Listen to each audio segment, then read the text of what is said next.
No. Yeah. While we're going live, we'll be sharing it all over Facebook and Twitter. Okay. Let's see if we can. Oh, you're live already. Okay. Oh, didn't know.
Hello, everybody, and welcome to our random or who chat. Sorry that we started a bit late, but sometimes you can't really help that. Well, I can say I've got Then, some family fun stuff going on today, so that's why I was like, can we start a little bit later?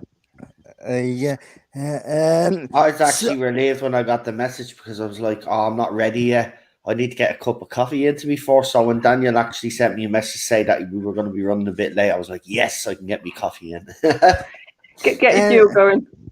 That's so, it. so just before we enter into the conversation, I'll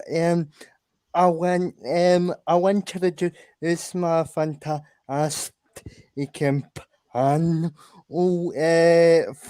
First things first, we've got the boss of the channel. She's my co-host. As so as channel and me. Each other, it's one the only Charlotte. How are you? Charlotte and you. Well, And you looking forward to the um to the school holidays. oh, I'm looking forward to having my week off. Let's just put it that way.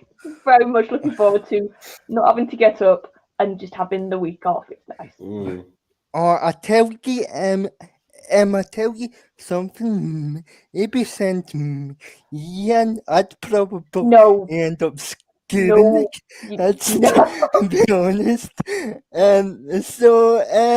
So as you can see, we're joined by I so we're joined by so we're joined by all from the third is on its and it's actually a pretty good on it asked to be honest with you because I've been wanting to get you on since the channel started. So thanks for coming on. No, it's great to be on. Thanks for having me. I'll be on my Yeah, best behavior, so don't worry about it. We're uh, talking about Doctor Who that I like anyway, so that's a good thing. so just briefly, oh, because I did the on my mouth, I stem or so Or worth odds on their assorted Avis announcement. Um, honestly, I'm buzzing. Yeah, I think it's I think it's the best news that we've had in a while as Doctor Who fans. yeah, It could still go all pear shaped, but right now I'm actually, I'm happy with what I'm hearing. The old team seems to be assembled. The yeah, only worry is, as you've seen right now, and we probably will get into it a little bit. Obviously, we want to keep this as positive as possible, so we will. yeah, But the only negative that I have towards it is if you see Hollywood right now, they yeah, seem to be going down this nostalgic route, and it yeah, worries me that RTD may do the same because you'll see how successful this has been. Because some franchises have done it well, others yeah, not so well. But yeah, if he gives us fan service for the 60th, I'm on board with that. But I want to see something new for his fourth series. But overall, I think it's great news. I think fans should give them a chance. Um, After all, this yeah, is nothing to do with BBC now, and I think that's yeah, something that is lost in conversation right now. yeah, There's still people saying, "Oh, well, BBC will ruin it," so they still thinking there's still fans out there thinking that BBC have their grubby hands on this. But what they don't realize is that they don't. Doctor Who under RTD and Sony basically is yeah, going to be completely different animal altogether. It's nothing to do with BBC. So any decisions that's made with the show, i.e., casting and yeah, stuff like that, if there's any politics, that's all down to RTD. This is not BBC forcing something on him. This is him yeah, doing it himself. And he's, as you know anyway, he's a very progressive showrunner. yeah. But his story and his character development, some of the best. So yeah, there's plenty to look forward to. So I'm excited still. And is what? How long ago was it since the announcement? I'm still buzzing. Uh, I think it was either October or November. I can't remember Yeah, because I'm trying to think. exactly. His first proper interview was around Christmas, wasn't it? Yeah, Yeah, yeah. That's the interview. No, that was his second interview. He'd done one before yeah, that. This was an interview that he did because there was rumor that there was going to be an announcement. Do you remember, Charlotte? And then yeah, he Oh came right, out. He actually came out to dismiss that rumor and says, "No, I haven't actually cast the Doctor yet, but I have written a few stories, and we're in the process of casting." But he said that the Doctor wasn't cast because there was a lot of rumor from channels out there, the usual suspects, saying that the Doctor was yeah, already cast, but he set the record straight. So yeah, yeah. yeah. But was there not just like very select quotes before? But I'm thinking, wasn't the Christmas one his first proper sit down with somebody outside of the BBC and give an interview? actually, you could be right. That could have been the first proper these. Yeah, because the last one was just quotes. You're right. Actually, you're right. It was actually I think quotes. it was obviously the BBC always have Yeah, their the like press statement. That's right. He put out the statement. statement to say, yeah, that's all it was. Yeah, really. And then you're right. The Yeah, Christmas one would have been the very first proper interview, I think. Yeah. But yeah, interesting times ahead.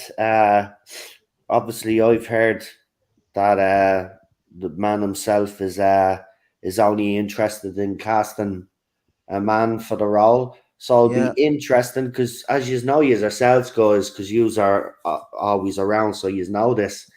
yeah, There are some fans that it doesn't matter. RTD comes back now. For them, casting is important. For others, the timeless child nonsense has to be retconned. yeah, For other people, they're willing to give RTD a go. This is the uphill struggle he has before he even is officially, doing what he needs to be doing. Do you know what I mean? When it's official, when he comes out and says, right, we are here, we're doing our bit. He has some tough job, but if anybody can do it, it's him, because if he can't do it, let's be honest, if RTD can't rescue this, then I don't think anybody can, to be quite I, honest. and to be honest with you, I don't think BBC have any interest in retconning the time with this children. So what would I actually say to people is what you who have actually said on your own channel.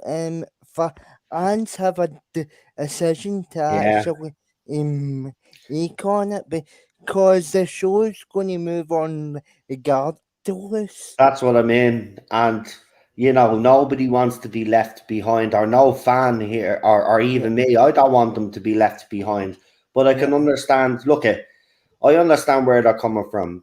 To be quite honest with you, maybe 6-7 months ago, I still would have been like them and not willing to give RTD a chance. But a lot's happened, over that time.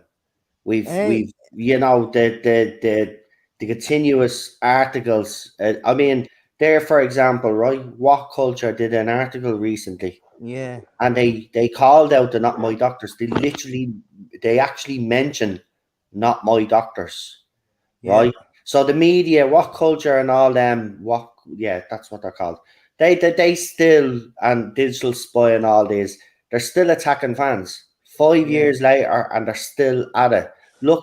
Bottom line is, unfortunately, this experiment with Jodie Whittaker and Chris Chibnall didn't work. Is that our fault? No. Right? No. That's down to the showrunner to produce the best that he could produce. Now, if I was to ask you guys, did he produce the best that he produced? I know every single one of you on the panel would agree with me and say, no, he didn't. Right? It's not all her fault, though. We understand that. But at the end of the day, right, I read something by someone, and here's my conclusion, right? Someone was talking about, that's what it was. They were talking about inclusivity, as they always do, right? How Doctor Who needs to be more inclusive. And I responded, and I retweeted the tweet, and I said, Doctor Who has always been inclusive. This isn't a new thing at all. Like, this hasn't been an issue with Doctor Who, just like it hasn't been an issue with Star Wars, Star Trek, and all of those other franchises that they seem to want to, put an agenda in, right? Never a problem, right? But this was the thing: a female doctor was brought up, and I said it out straight. I says, Jodie Whittaker, whether she likes it or not, because of our boss, has room for another woman now to take over. You can't after Jodie Whittaker's era think that, and RTD would be stupid to do it, by the way. So I'm glad I'm hearing the rumor that he's only casting the bloke, because to be honest with you, here's my opinion, and I'll leave it brief and then I'll shut up. For me, it would be the biggest mistake for RTD to go with another woman. He needs to freshen it up, right? And I know that sounds mad, right? You've only had one female doctor and you're already talking about bringing back a man to freshen it up. But it sincerely would. It would freshen it up. It's felt stale these last few. I don't know what it is. I don't know if it's just the writing or her acting, but something hasn't felt right about this era from day one. So, yes, I think bringing back, if it's true, a bloke doctor, then I think that will reinvigorate the franchise again. I don't know what you guys think, but I think that would happen. I think personally why it didn't work, and I'm going to link this to Eras Gone Before, is because, and even Classic, this show has had the companion role since the beginning. And the companions, majority, have been female. So you've had that integral part of the show that was female.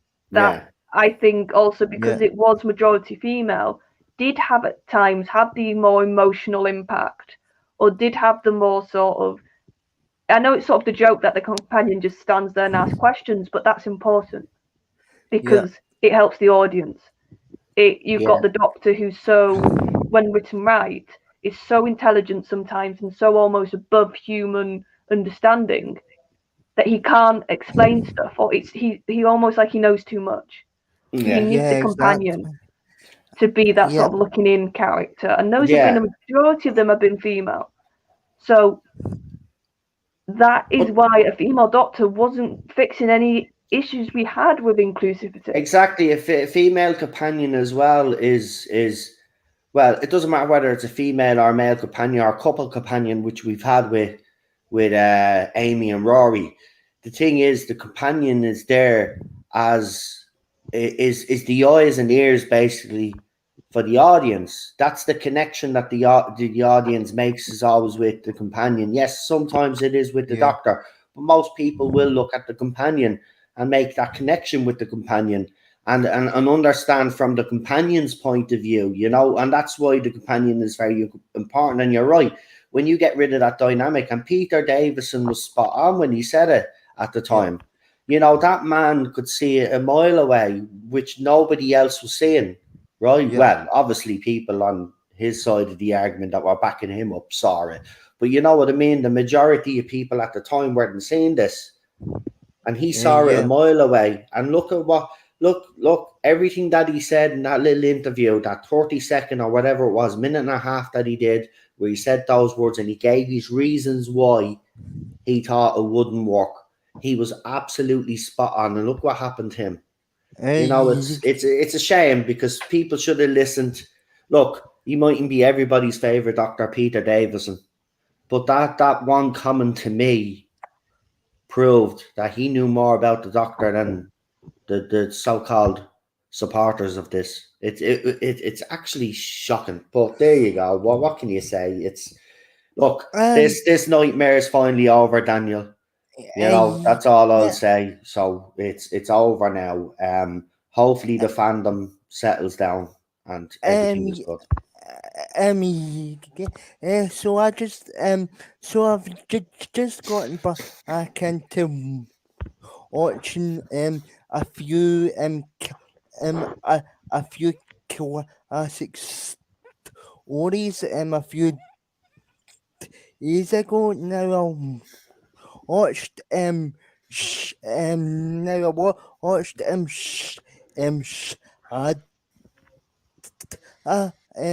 so what are you so what are your thoughts on Shad? I's personal happy that we've got I'm happy that we've got this I'm happy that we've got the story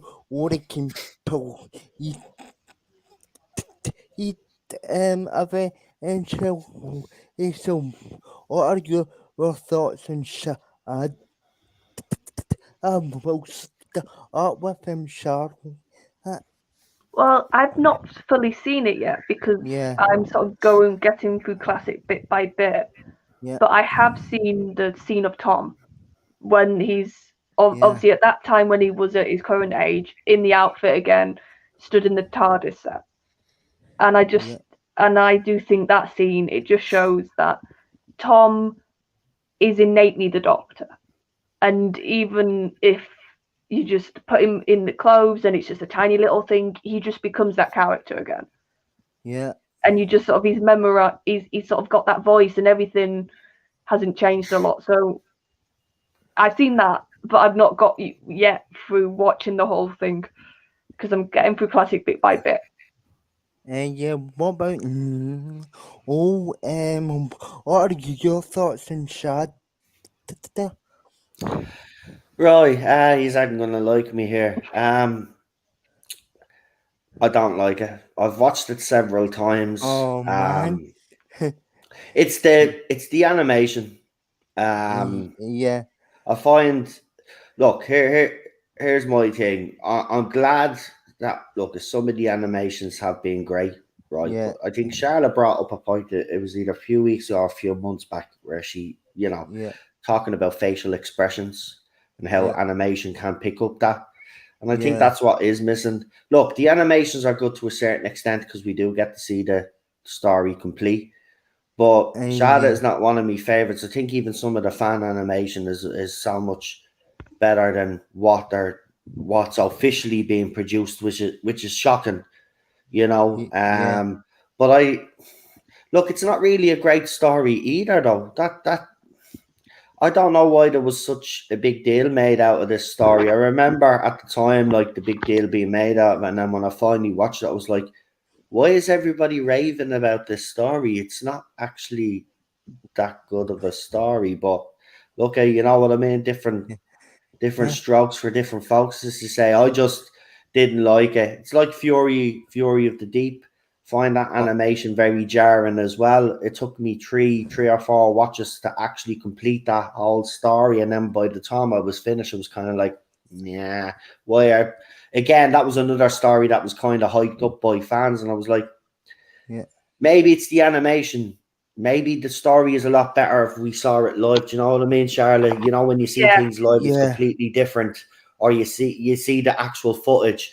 I think that's what's missing from the animation. It's that detachment. You don't have that attachment to it. Yeah. Oh, hi, JT. No, I think what the point I was talking about a couple of weeks ago is I think the problem is, especially in the Troughton animations, is Troughton had a very intricate use of his facial expressions when he was playing the Doctor. Exactly. He was very. It wasn't like these big expressions as well. It was very like whether it's the eyes or slight like crooked smile he would give or little things, and they're very human things as well. There's something that you can't just replicate. Yeah, it's the subtlety of it all, isn't it? And it's whereas I think, for example, trying to think of a Doctor that was more body movement. Whereas if you had a Doctor that I'm trying to think of one off my head right now. Maybe Tom actually, because he had a lot of he was a lot of his was more body language, I would say. So Tom, I would argue, would be an easier one to animate, just on the level of he had a lot of body stuff as well as the facial, whereas Troughton it was a lot more face, and I just think that's the issue they're having with Troughton animations. Yeah, that's where I think the downfall of the animations is. You can't pick up those little subtleties, and that gets lost, you know. And again, when I find watching these animations, the story might be good, but I don't have that same connection as if I was to watch a full Pertwee story or even a full Troughton story. You know, you don't.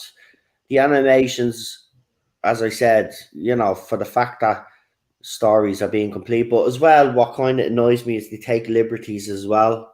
If you're not going to do the story the exact same way it was written years ago, or you're going to start adding little posters and stuff that you shouldn't be adding to it, then you know, I don't think you're doing it justice. But look, there's new technology coming in now. So I reckon in a few years' time, anyway, all of these animations that we have, they're going to be probably redone using this new technology that they have. You know, the way they've done it with Luke Skywalker now. So they might start doing that deep fake technology and stuff like that. They could end up doing and giving us stories that way. But I don't know, because it might be very expensive to film. You know, they'd have to create the backgrounds and everything and stuff like that. But we'll see. We'll see. I'm thinking way ahead when Doctor Who's successful again. That's how confident I am that RTD can actually do it. That's why I think the news we had a couple of weeks ago now of the so-called cancellation, I think actually was a good bit of news if you think about it. Because I think they've been getting a bit complacent. The teams they did have, they had too many teams. I think honestly, hopefully whoever gets the next license to do the animations, I'm hoping it is somebody with more money, and that they can maybe just focus it a bit more down to who actually gets the work. Well, so we don't get such range of quality. Here's the thing that annoys me, right? You do see Big Finish, right? Now I know people have issues with Big Finish, right? And they do have their issues, right? But look at the trailers that Big Finish has been thrown out when they've used animation, and look how good and impressive they've been. What I've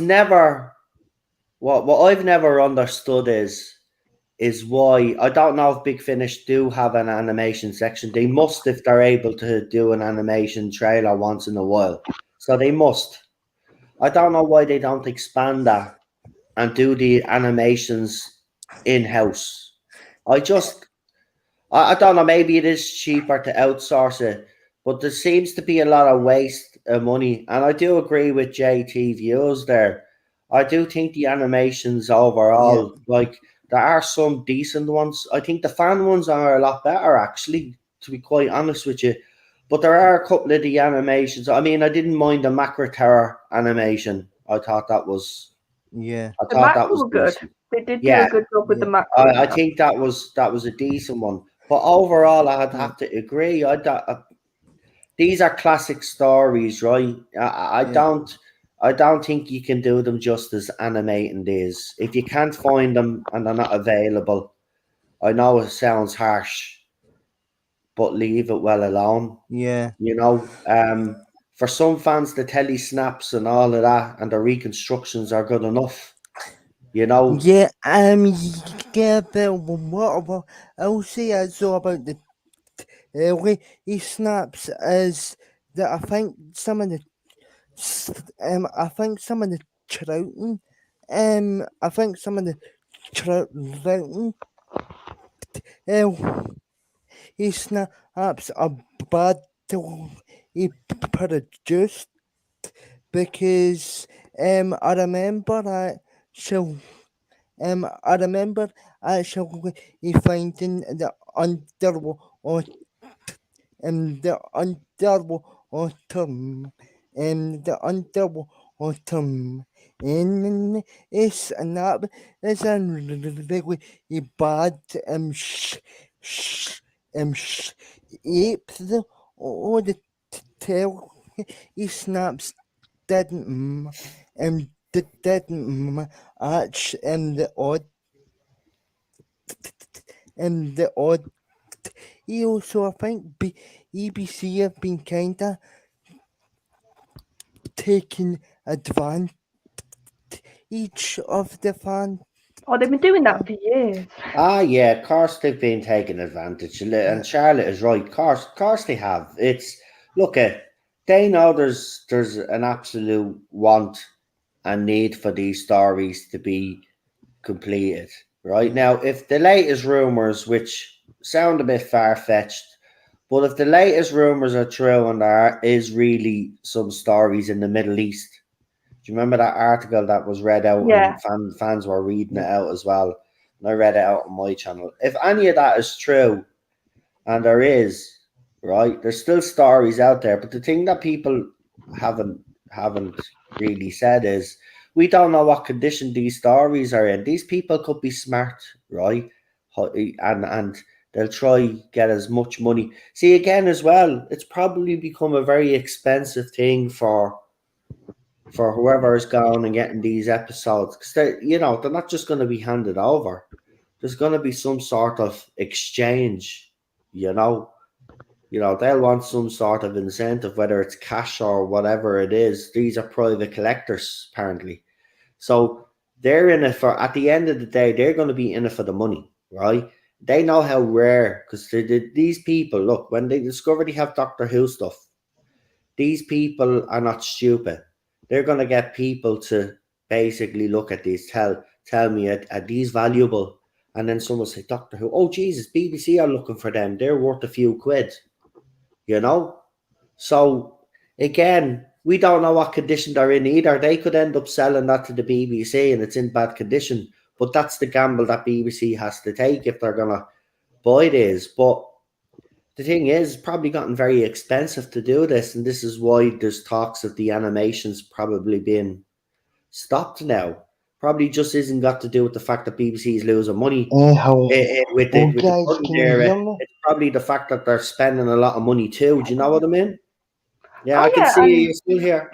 it's just your headphones, Daniel. You've done a me. Remember when my headphones went down? And I was fighting with them. No, we can hear you. We Yeah. can hear you. I said it's just your headphones, mate. If you can try and get them up a bit more. We can hear you, buddy. We can hear you, Daniel. You need to put your earphones in your ear. There you go. We can hear you. Right. I think I know. We'll give him a second. We'll give him a second. Yeah. Well, no, I also think the thing that could have made the price go up possibly is at once these were quite a rare thing when they came out, the animations. They were real sort of every couple of years, or it was a real event when we got an animation. But in the last couple of years, they've become like 2 a year. Like, Yeah. I think so. You can tell they've obviously gone up in how much the BBC want to make of them. So that must also, you would think, make them a bit more expensive if they're buying. Oh yeah, the collectors or whoever have these will be saying that BBC have been doing these other animations and realise that, because they will be looking at fans and fandom as well to see how popular these stories are. So they're not stupid. These people that have these, if it's true, I'm not saying it is, but I think Doctor Who fans need to realise as well. Yes, while we've been lucky and we've gotten some that have been in okay condition, right? And they've been able to lift the audio and stuff like that. Got to remember, it's been years since someone has seen these, so we don't know what condition some of this film is in. And I seen Lee was in the chat there earlier. A film, he'll tell you, film is not, especially the film they were using back in the day. Hello again, guys. How are you, Yeah, we Daniel? can Can you hear hear Daniel. us? We can hear you. Can you hear us? Right, we can see you. I can't hear you. Guys, hold on. And I'll try and enter the stream again. Yeah, try that. Yeah, he'll probably need to refresh. Sometimes that does happen, especially if it goes off. It's weird with the audio because you have to refresh it to kind of make it work again. Sometimes it's Oh weird. yeah, well, I've done that. So you have to Yeah. come in and like out again.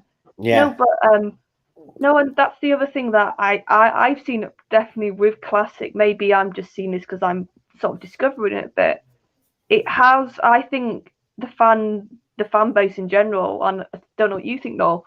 I think the fandom and the fan base in general, there's been a lot of appreciation go up for classic, and they want to sort of revisit it and cherish it and sort of protect it.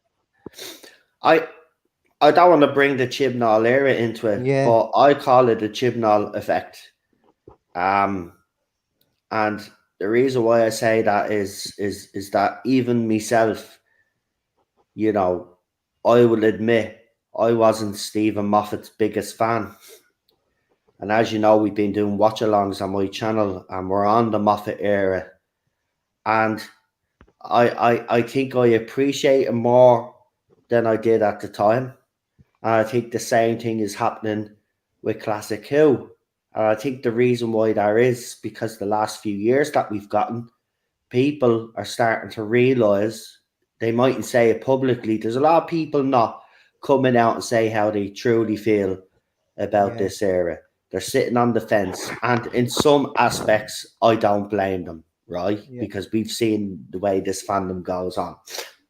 But I think this era, lasting legacy will be that a lot of people, it made a lot of people go back and appreciate what they had before. And I think that's what's happening with Classic Who. I think there seems to be even younger fans. It's great when I see posts, and every day you're seeing new posts from younger. Oh, I'm checking out Classic Who for the first, and it's great to see.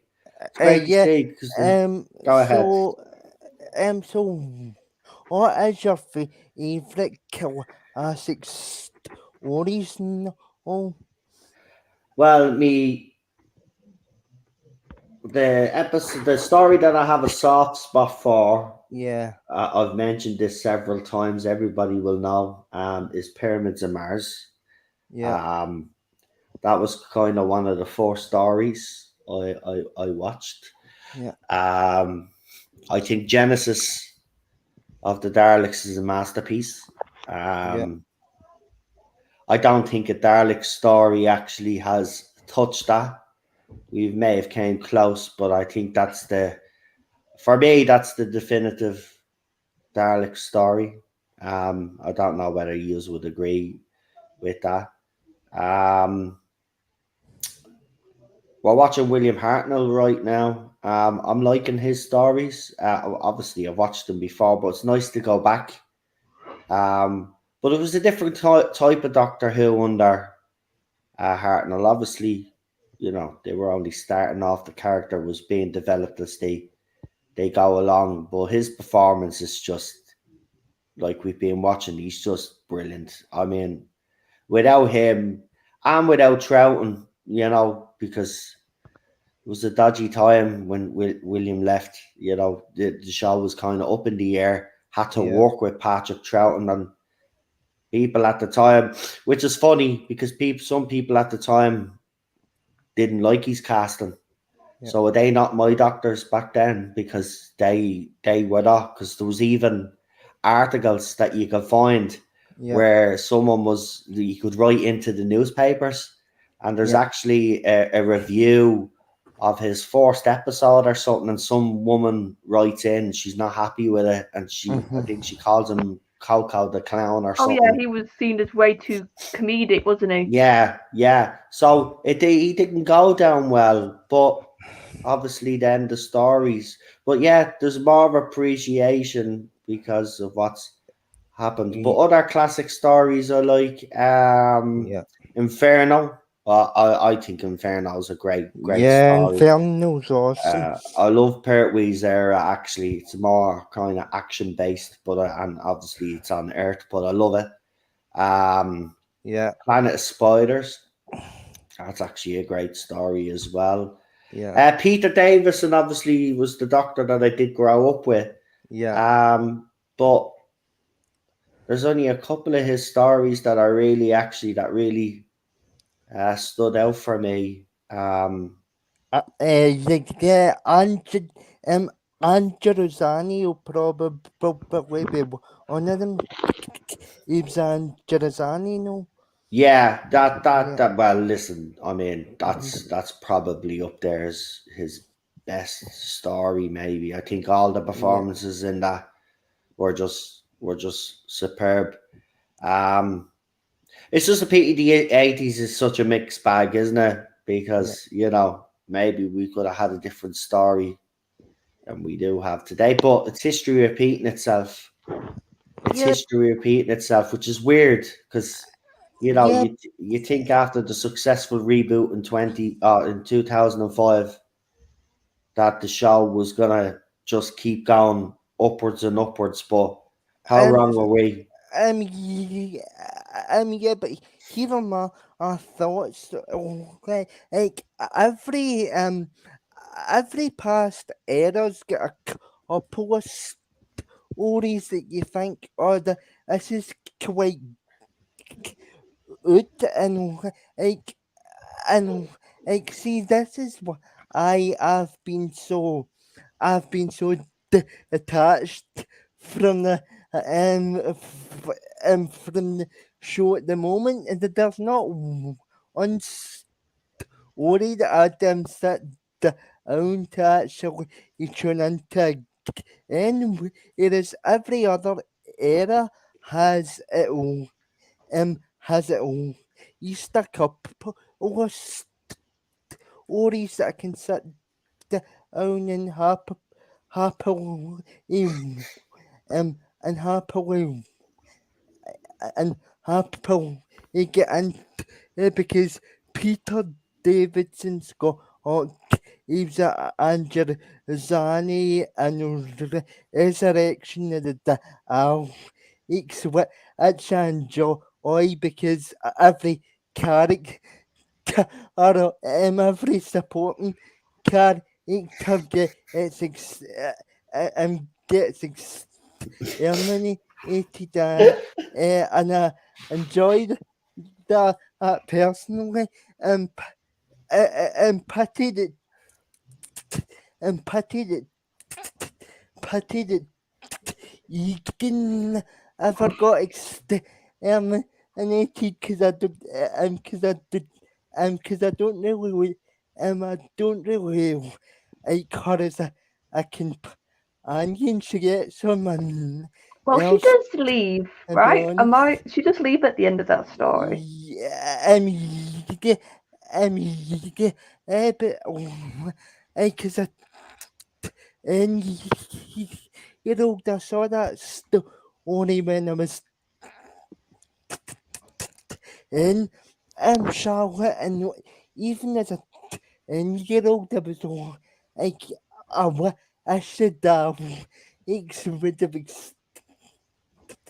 eliminated her. They've been absolutely absolutely glorious.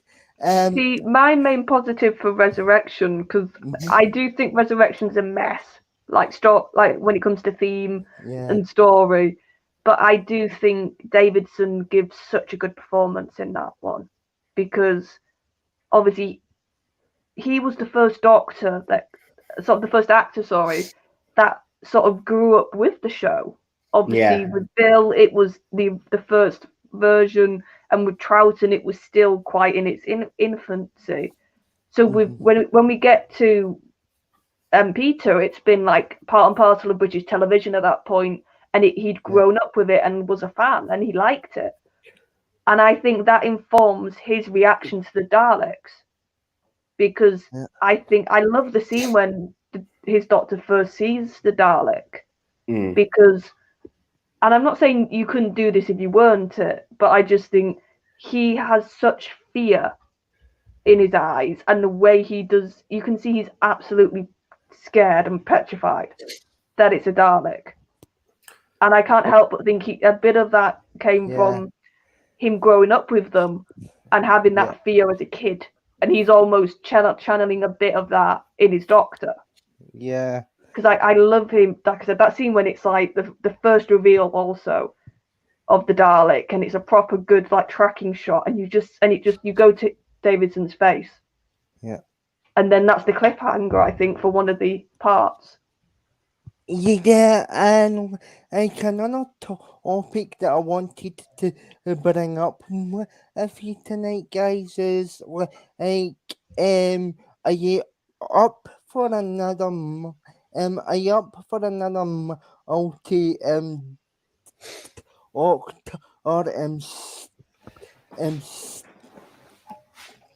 warrior? You kind of come out to the stories, because obviously this XDF will be a multi or Well, we don't know that, but we're guessing it. Anniversary usual. Yeah, but like I don't know. One kind of I come out to or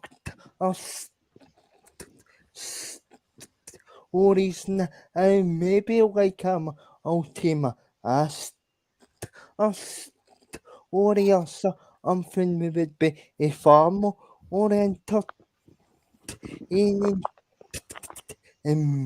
yeah, because I know that Big Finish has already upped into multi as the RM stories, but I think it actually you put an interesting in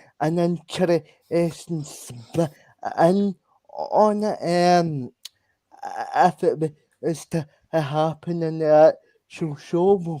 What do you guys I encourage you is the anchors with the outed the oct the amounted the octors, or it can still be entertaining, as I'm getting a bit of up with my outed the octors, or is they can be a hit or a miss.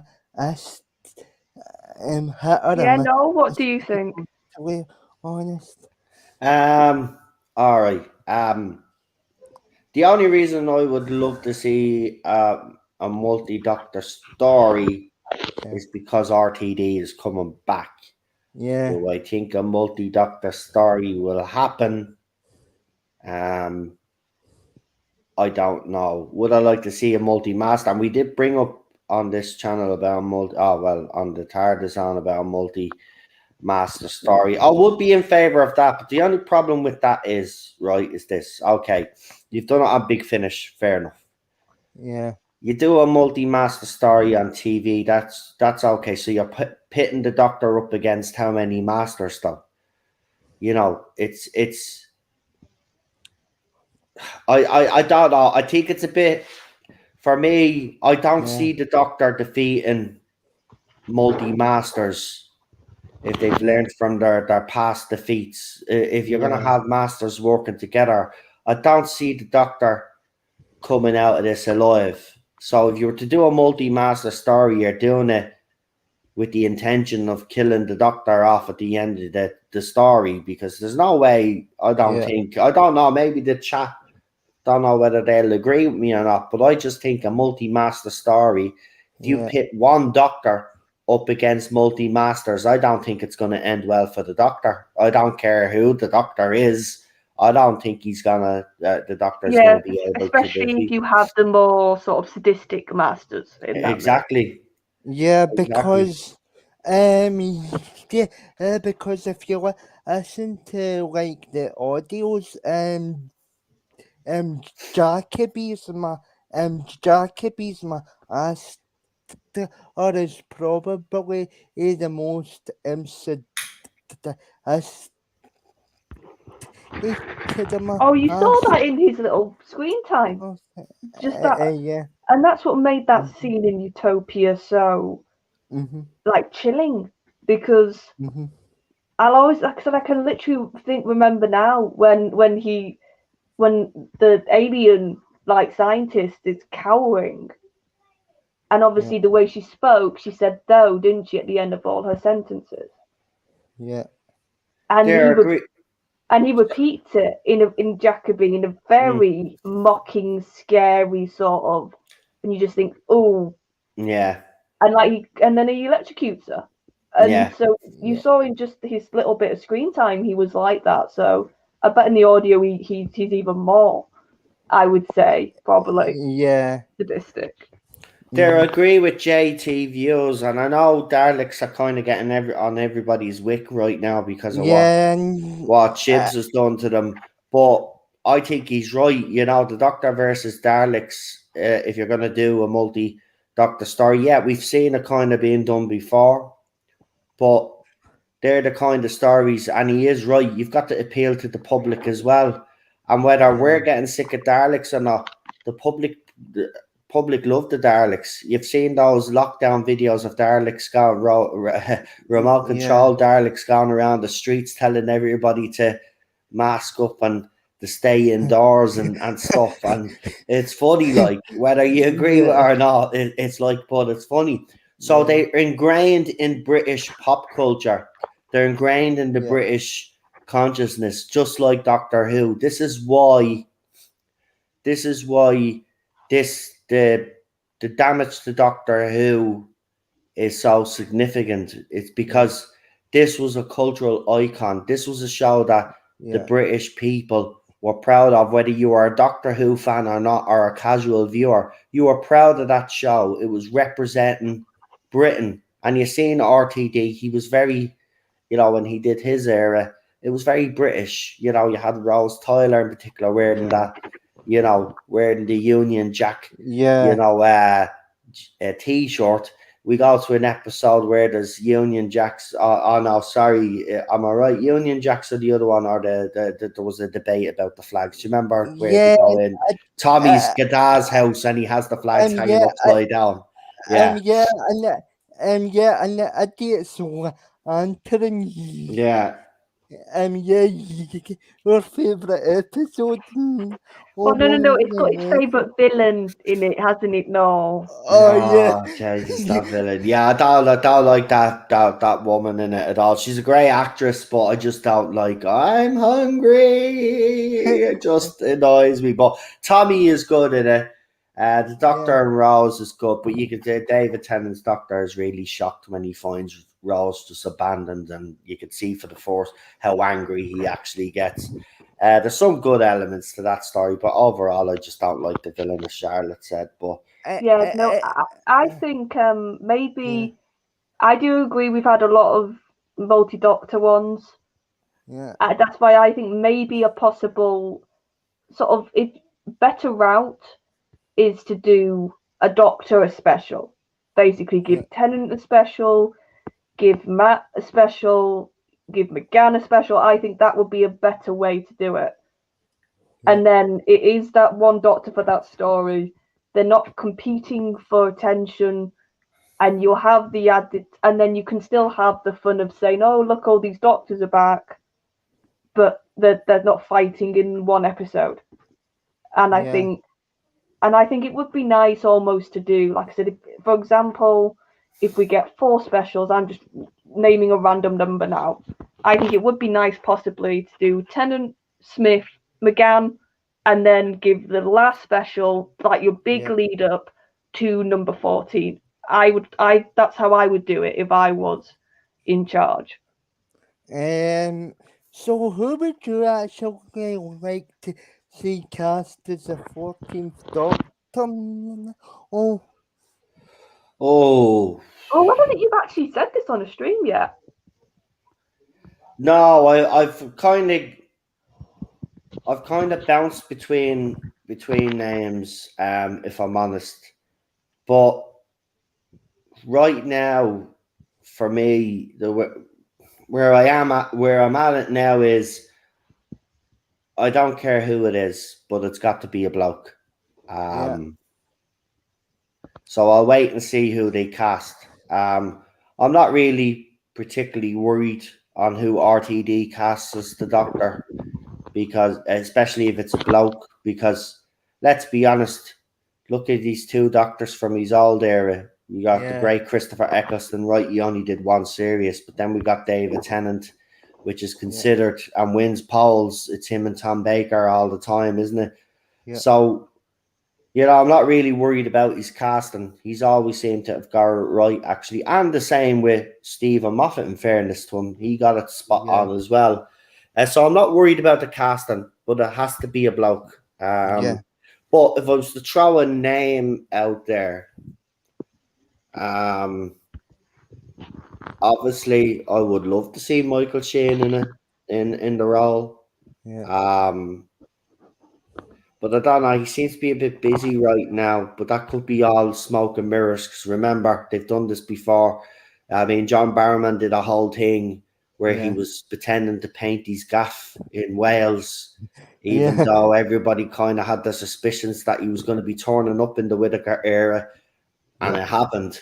So a lot of that happens. I would like to see Michael Sheen in it, but if you were going for a younger Doctor, I'd actually go with Lee's choice. I can't. And his name, I can't think of his name, but he's Anad. No, I'm probably butchering it. Anad, something like that. Banyard. But he looks the part, I have to say. I mean, he definitely has that doctory look, and that's what we want.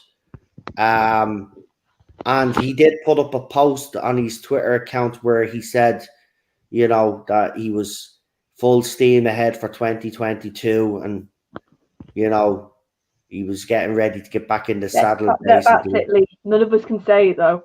I can't pronounce it, so don't get me to pronounce.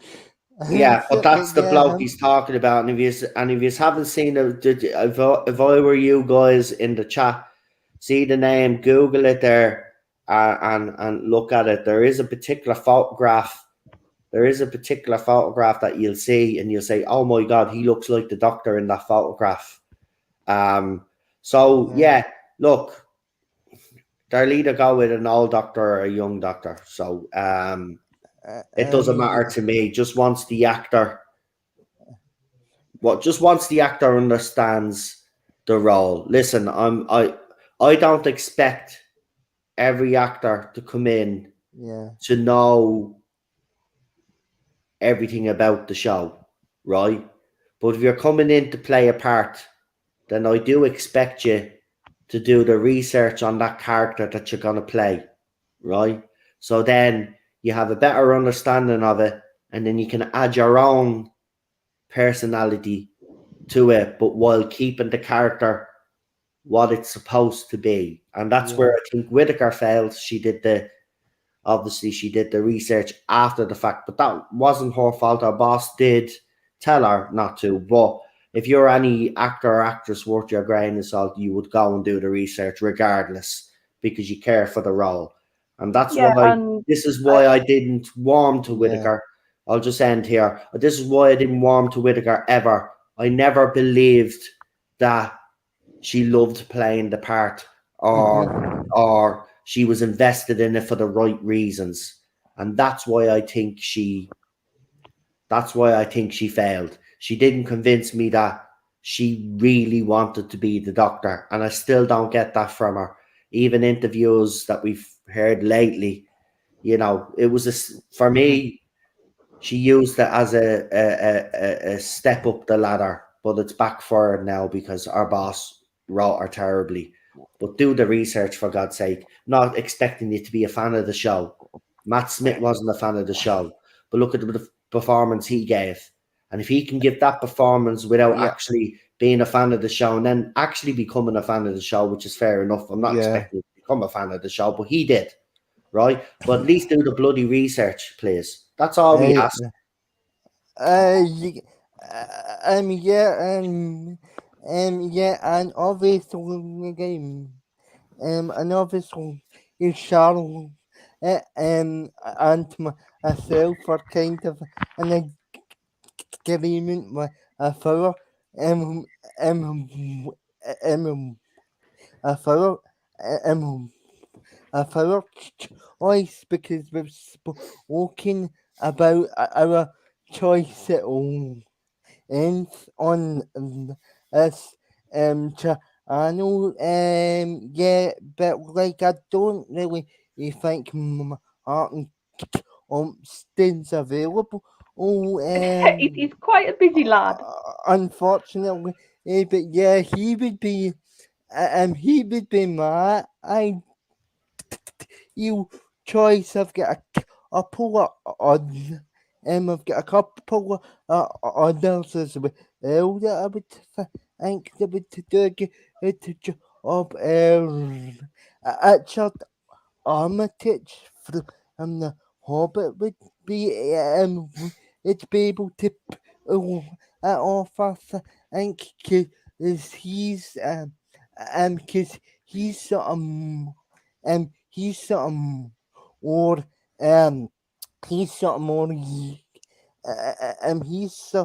more experienced and and genre and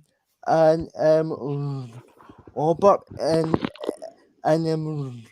Robert Carroll Robert Carroll. Yeah, he's a good choice. His name. Yeah, but I think Carlisle's too sort of, he's seen as playing baddies nowadays. I agree. Yeah. But look, I think people there are people still look at this is still a coveted role, right? And there are still people that would jump at the chance to be in that role. But you've got to remember, right? You're mentioning, and we've all done it. We mention all these names, right? And the other side mention mostly women, but doesn't make a difference, right? They're still names. But you've got to think about it this way, right? People have got to remember, yes, while this is still a coveted role, this is being tarnished, and it's a bit of a poison chalice right now. So whoever the actor is that takes this role is taking a gamble, just like RTD is. Remember, RTD didn't need to come back to Doctor Who. He's successful ever since, right? He was successful with Doctor Who. He went on to be even more successful, right? He didn't need to come back, right? So he's taking a huge gamble himself. If he didn't believe in himself and he didn't believe that he couldn't elevate this show, I don't think he'd come back, to be quite honest with you. But I think he believes in what he's going to do. But the thing about it is, they've got everybody out there has to remember, look at the last 5 years we've had. It has been very rough.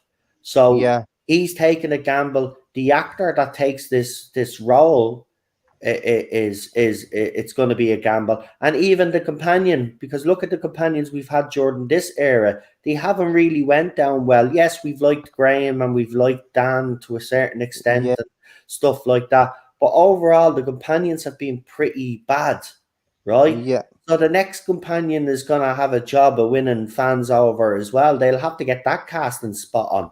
They really will. Because I think the companion choices have been... Look, there was potential for both team TARDISes that they had, right? You Yeah. remove.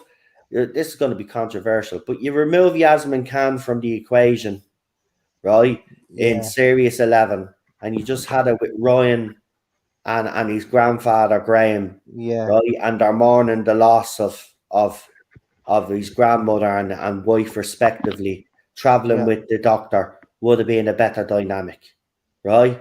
Then you bring Dan in. Okay, then you need to bring in, obviously, if you wanted, or you could just go with Dan, but you could bring in a female companion, or you could have brought in someone to play his niece or something, you know. Yeah. But that's a damning indictment on Mandip Gill as well. I mean, the fact that I'm saying that you could still get away with this show if you removed her, and literally you Yeah. could. You know, you Yeah. even remove her scenes, it doesn't actually affect most stories. There are some stories where she does play a key part, obviously, but you know, companion choice. So whoever takes this, look, it's a gamble for them all. But as I said, I have every confidence that RTD can restore some respectability back. I'm not saying he's going to come in and smash it out of the water. We don't know yet. We'll have to wait and see. But I am quietly confident that he will surprise a lot of people.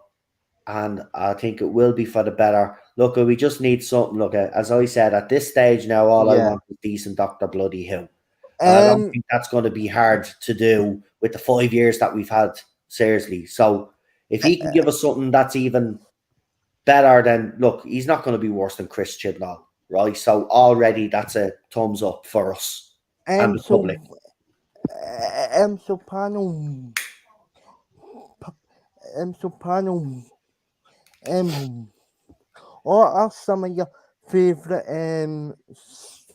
some of your favorite and who's Oh, that's hard. Oh, new Who stories. Oh, stories? there's loads. Yeah. That's the thing.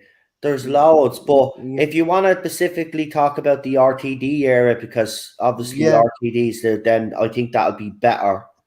Yeah. But Charlotte can go first because I've talked for quite a bit. So, Yeah. Charlotte, if you want to give Well, your stories. I'm going. I'll start with Eccleston because he's a bit Mhm. easier to sort of go with my Yeah, favourite we one go up. series. Dalek was when I first proper connected with his doctor, and I Yeah, do think even if it wasn't for that, it's such a good story, Dalek. it It is. it does its job so well, and it's sort of I think what's so clever about Dalek is you get sort of the sympatheticness at the beginning with the Dalek, which is hard to do, Yeah. and then you get the killing machine. Then you get the sort of just this is how dangerous a Dalek can be in the second Yeah. half of that episode with how it just rips through the soldiers. So I think that's such a hard thing to balance, and they do it so lovely and brilliantly in Dalek. And also one of my sort of a bit of a underrated one I think is Boomtown because Yeah. I like the idea of a returning alien that the Doctor doesn't usually have to look at the consequences of Yeah. when he defeats somebody.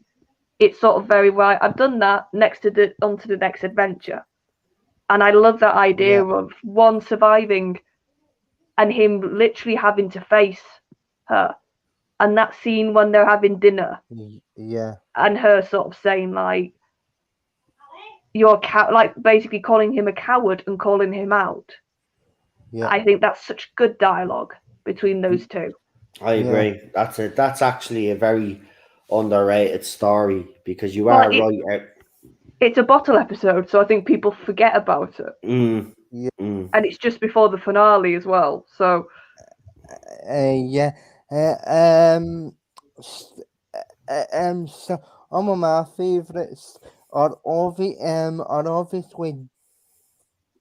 the are obviously ow it for obvious reasons been the first time I actually saw saw ow it and I do and I do enjoy and I do enjoy Ian's a no.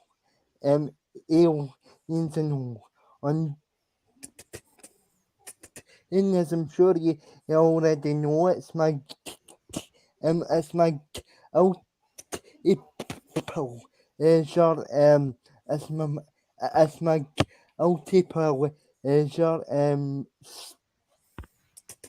story but as well I'll like the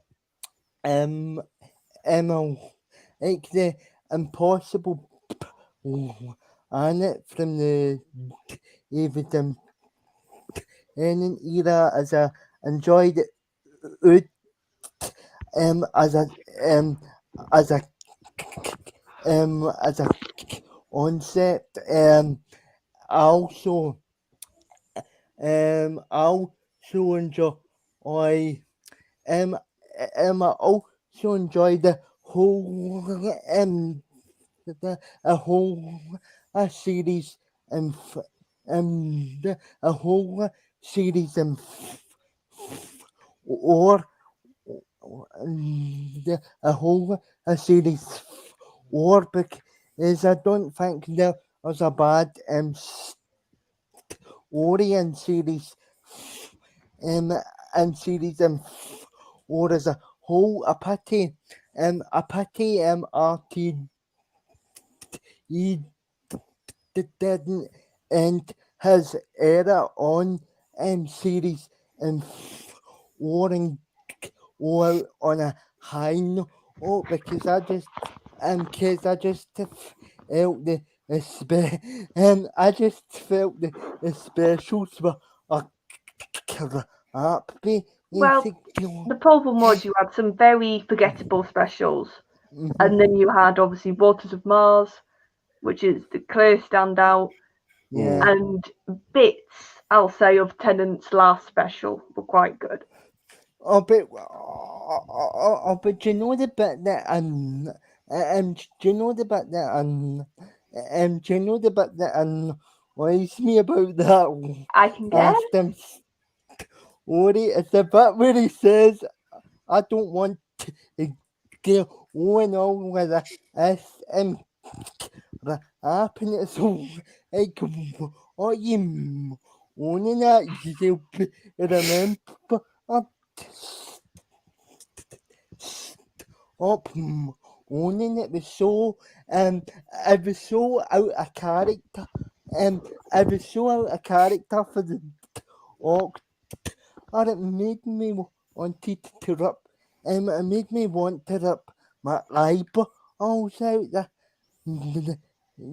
see there's parts of the end of time that annoy me and that's one of the no, just me. I just made the Doctor out to be a selfish prick, and very self-indulgent to be totally honest. I didn't really enjoy that whole I didn't really enjoy that regeneration, especially, to be honest. Yeah, I think that's a lot of fans are like that. So, Noel, what are your favourites then? From Series 1, I'm just actually looking through the episode titles again here, and obviously we had Rose, so I love that whole thing, the whole speech that he gives Rose. Do you remember where he's holding her hands? That's when he won me over as the Doctor. But my favourites from that series, actually, I'm looking at the episodes. The only ones that I didn't really warm to were Aliens of London and World War III. So the rest of the episodes I actually had no problem with because you had Father's Day as well, which wasn't mentioned. That's a great story. The Empty Child, the Doctor Dances, that was a great two-parter. Bad Wolf is not bad. The Partner Ways, that wasn't bad either. David's Head, Tooth and Claw. I've always had a bit of a soft spot for that episode because I love werewolves and it was something different from Doctor Who. That's at the time. With them Ori, and of course you get the and of course you get the very first and of course you get a bit of of course you get a bit of an introduction to Orts and Orts, which is when it gives you a bit of context at the end of that episode, which is written, but also is the uncle I it is a pretty good episode as well, and like for the series on and as well, and I think that's Mark this is est script no for or who is there's a couple of script artists written them off either them off either that were raptors so hypnom so hypnom or was absolutely was absolutely terrible, so the unquiet it is the artists est script and show for me as well. So so I wanted them to ask you guys do you think RT do you think RT keeps the in episode the third in episode series, or do you think you kinda can answer and just give us on our episodes?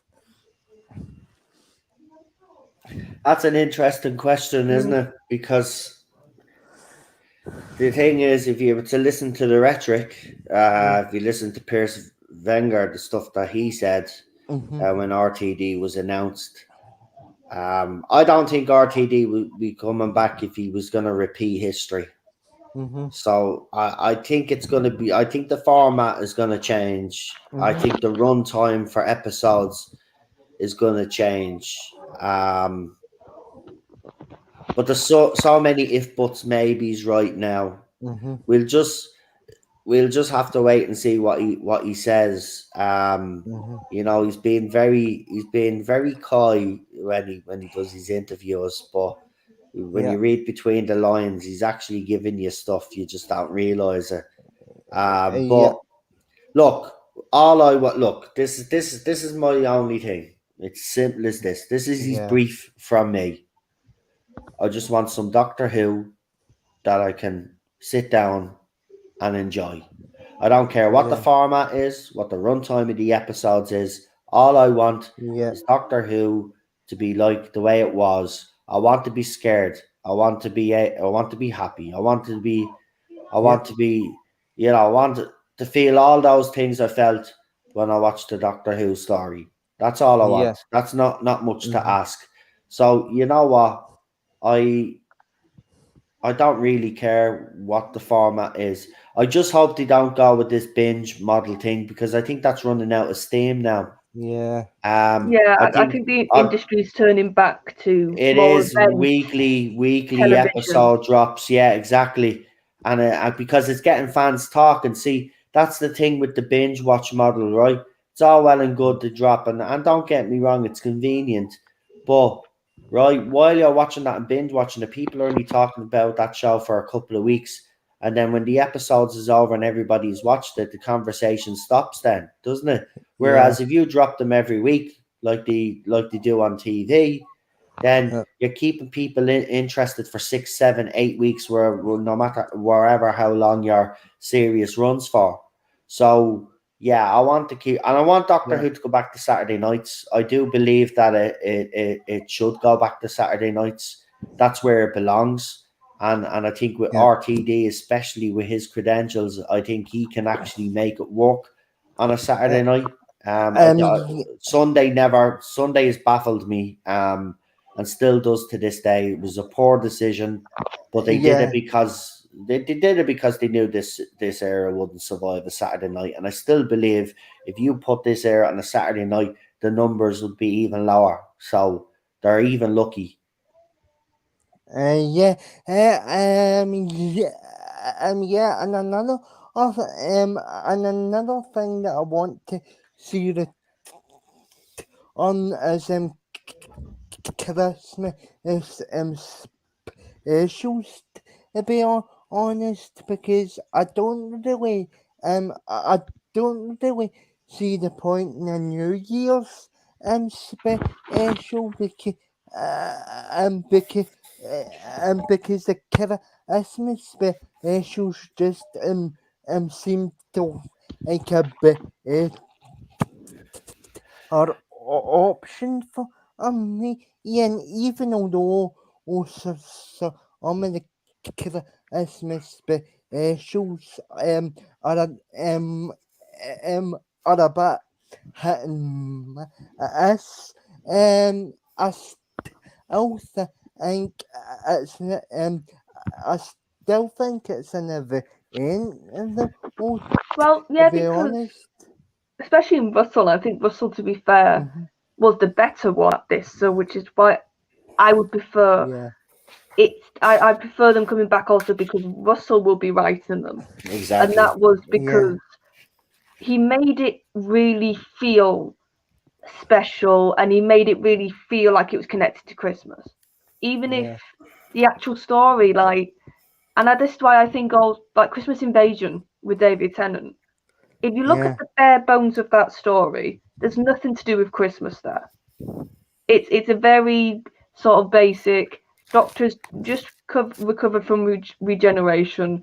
Big old bad invades the planet. He has Yeah. to defeat them. Like that. yeah, That's the Christmas Invasion premise. But because of the characters around the Doctor, and because of sort of the way it ended, it still felt yeah, Christmassy. So I think, whereas sometimes Moffat almost got it too much in his head that I have to make it Christmassy, so it suffered yeah, then the story overall. Oh, it felt like it was getting really like ham-fisted in. So that's why I'm happy that if they're back, it's hi Sean. I'm guessing yeah. Nerdaholics. That's why I'm happy it's Russell if they come back doing them, because I think they were his speciality and they work best under Russell. Yeah, Yeah. The only problem with that is though, right, it's all well and good saying we want them to do Christmas specials, and even Billy and Matt Smith made their mhm, feelings known when they heard that Doctor Who was actually being shown on New Year's mhm, Day instead. They actually kind of questioned it. But you see, here's the thing. mhm. The reason why Stephen Moffat came back to do Twice Upon a Time in the first place was to hold on to that Christmas spot. Because once you lose it, it's very hard to get it back. Remember, BBC can't just say, well, we want Christmas at such a time. That's up to the schedulers, you know? And there are Yeah, other shows now that are in that time slot where Doctor Who used to be. yeah, So it'd be a gamble.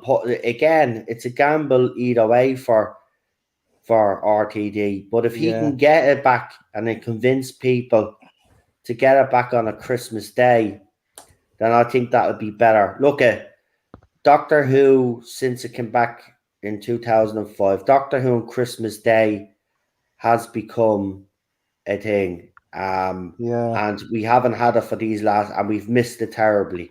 But not yep, only that, the Christmas Day episodes under RTD, very British as well, but British Christmas, it showcased, Britain. But I agree yeah, with Charlotte. She's absolutely spot on about uh, his first episode. The Christmas Um, Invasion. the yeah, Christmas invasion, because without those side characters, remember the Doctor's missing for a lot of this. He's basically in a coma, you might as well say.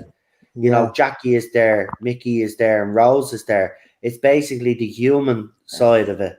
They're there, and then he pops up once in a while then and says what he needs to say, and Mickey is figuring out that there's something bigger coming and all of this, and then you find out the reasons why they're here, and then eventually Doctor comes around and he has his comes out of the TARDIS, does his little talk, just won't shut the F up actually for the first few minutes, and then he sees the big red button, or the button, but which never should be pressed, and then he presses it, and I'm like, oh my god, this Doctor's gone 100 miles an hour, and then he's flirting with Rose, and I'm like, oh, what the hell, and then there's the Prime Minister. It's just like, oh my god, but it's so RTD, and it was brilliant. Listen, that's still my favourite up there with Voyage of the Damned.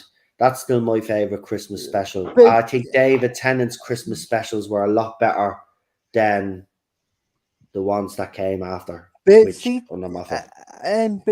be honest, I think they're on the way, but this RT is special because I like the either the acno or the acnos I felt as a pretty good concept. I agree. I think where that episode falls apart though is, and listen, I love Catherine Tate. I think she deserved to be the companion in Series 4. She got a bit of stick, and rightly so, because if you watch her in The Runaway Bride, she is the most annoying thing in that episode. Yes, she has her moments, but you know, look, I always have defended her in that role anyway, but I could see where people are coming from. She was a little bit too loud, whereas when she came in Series 4, she toned it down a little bit because she travelled. She'd be, you know what I mean? She did all the things that she said she was going to do.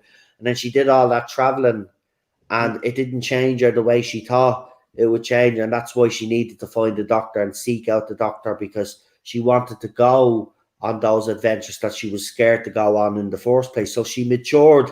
She, you know what I mean? That's the thing. When she wiped her mind, that's why that was sad. Yeah, because we were getting the reset. We were basically getting the version that was in The Runaway Bride. That was the version of her that was coming back, and she'd grown so much, and she'd saved the universe, and she's not going to know, and that peed me off, and still does to this day. I mean, that wasn't actually sat right with me either, because when I go back and I watch the series or the series for trilogy on when Earth and John is empty, I'm like by the time you get to that scene and John is empty, I'm like surely or could have written a bit or exit for order, because that was horrible to do. I think the exit made sense. That was exit made sense. I was never a fan of it, to be honest. It didn't but the difference is, and I think this is a good comparison in the fact too, you can see with Donna's exit, it was supposed to be emotional. It was supposed to hit you. It was supposed to be, I think, one of the most cruel endings we've ever got in New Who. I know in Classic we had some not very good endings for companions. Yeah, sure. Didn't they wipe Jamie's mind in Classic too as well? So I think in New Who that was one of the most harsh we ever got. Yeah. But I think, but that versus like Rose's exit, which some people see that as a really emotional thing, and I don't, because she still she gets what she wants. She gets her own doctor. She gets a family. And she doesn't really get a bad exit. Yeah, and like Oz just comes like, oh, she's a selfish bitch. Oh no, No, but and she this is go my for, point. oh, Like because, Donna's exit versus Rose's exit. I think yeah, Donna's how if you want to do that high emotional gut wrenching exit, you need to do it yeah, Donna's way and not how Rose got it. Yeah, Basically. Rose's departure, for me, is the most cringe-worthy departure of a companion. yeah, All this dream shit, and are standing at the wall and then feeling each other like with their hearts and crying and all of this, and then they yeah, meet at the beach, and then she gets her meta crisis doctor and all of this. What made Rose?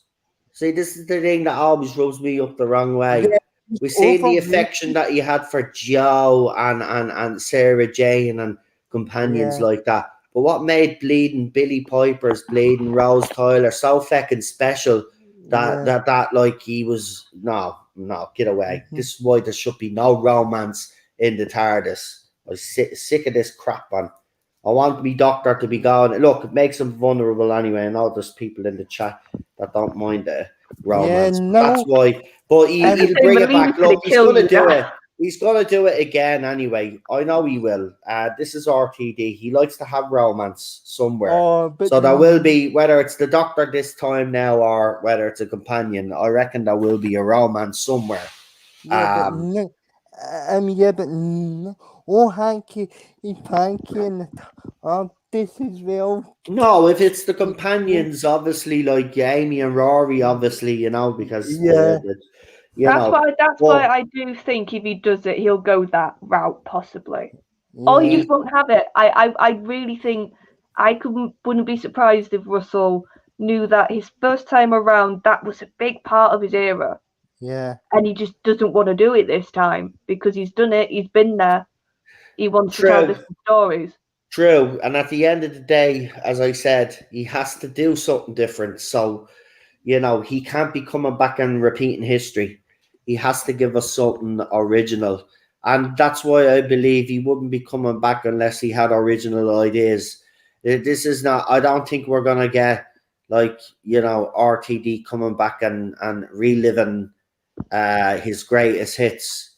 Um, but I wouldn't also rule out him expanding on some of his old stories eventually when he gets his feet under the table and the show was full steam ahead. I yeah, wouldn't be surprised if there are some stories that he wasn't happy with back in the day and didn't like basically the ending. He might actually go back and explore some of those stories. So there's a lot of things that he could do. But look, as I said, my main requirement is just this. Just yeah. give me Doctor Who that I can fall in love with again. That's all I want. It's nothing. I'm not asking for anything else. All I'm asking for is to be able to sit down and watch Doctor Who with the Yeah, wife and not complain about how devastated I am watching the bloody thing. That's it. yeah, yeah,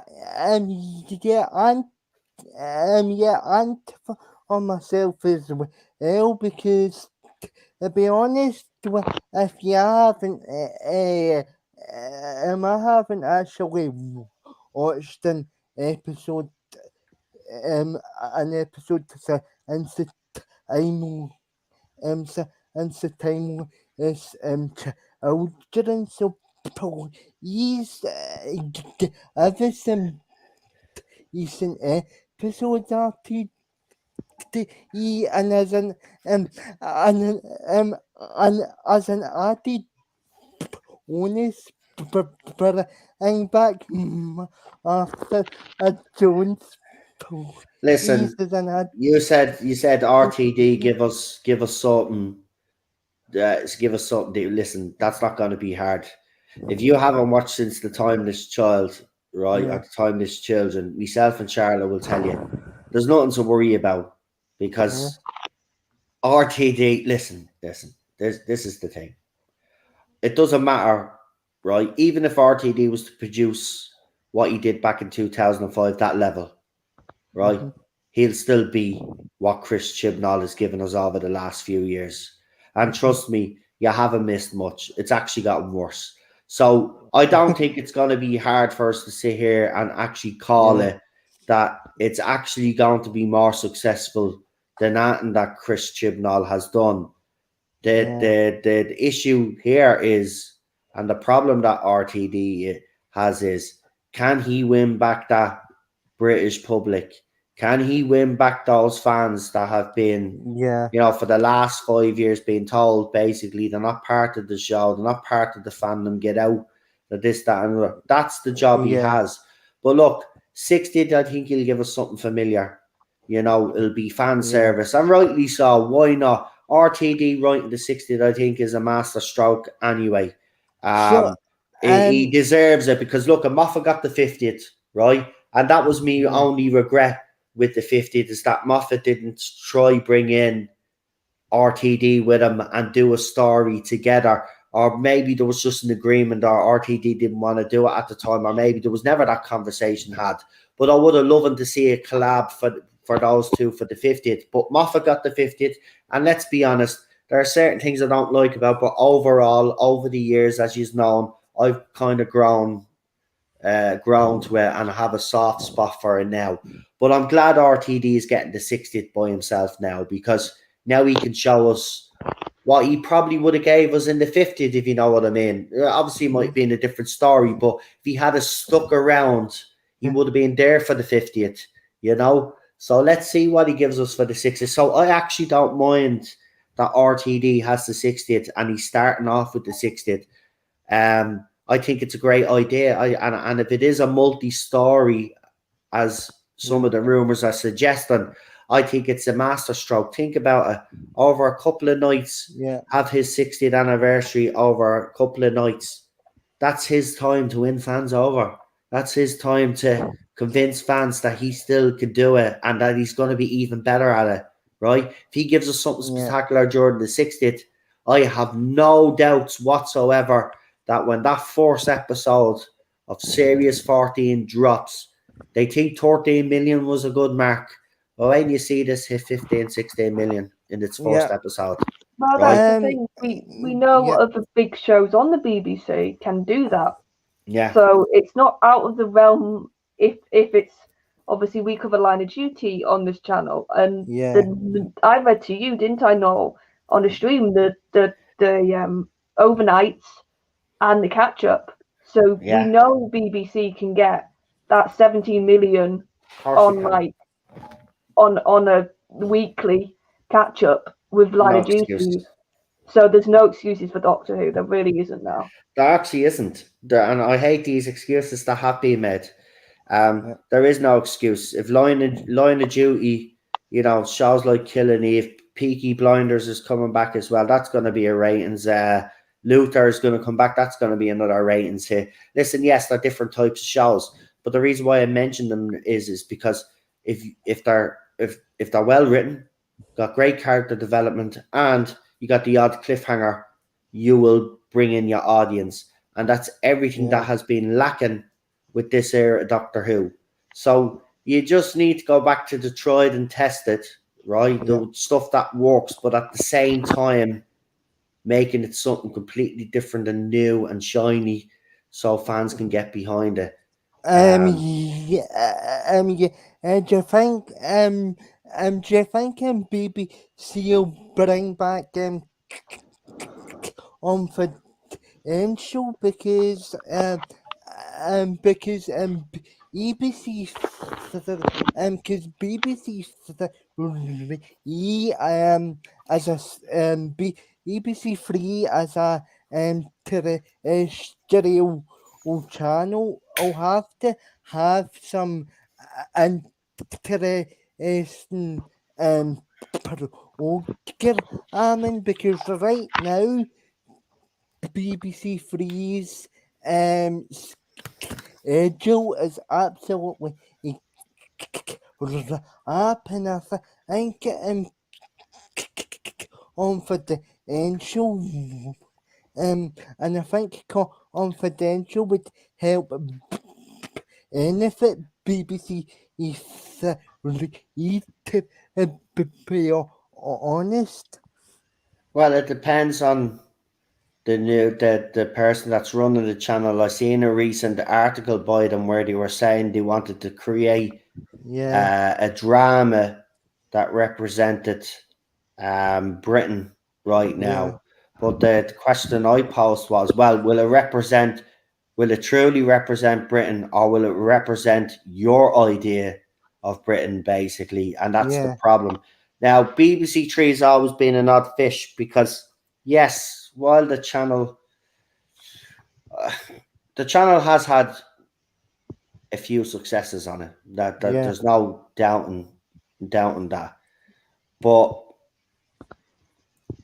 I don't know. Look, it would make logical sense to bring back Doctor Who Confidential, but whether they want to do that is a different story. You got to remember, we're still living in an age where this pandemic is still right. It might be restrictions and all that might be easing, but think about it. They would have to have cameras there watching them create all of these things and stuff like that, behind the scenes stuff. With all the restrictions and stuff like that, it's probably going to be hard. Probably be even more expensive to actually do that. I don't know. I would love to see Confidential back because it is part of the RTD era when he first brought the show back. Putting it on BBC Three, though, I think is a bit of a gamble now because I don't think BBC Three is a great channel. It's for the younger fans, yes, younger people, yes, but how many of them are actually going to tune in and watch Confidential nowadays? That's what I was thinking. I think if he does anything like that, it will be online. I think they'll utilize either iPlayer could be something. YouTube. It could be YouTube.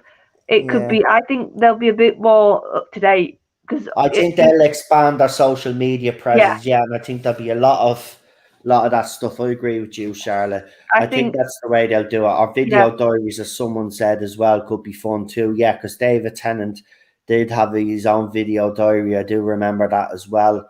BBC Three was a good first time round, but as soon as they decided to move it to digital, and now they're bringing it back because it wasn't successful. It was a bad move in the first place, and I said it at the time. So now they're bringing it back, but they will need a decent schedule.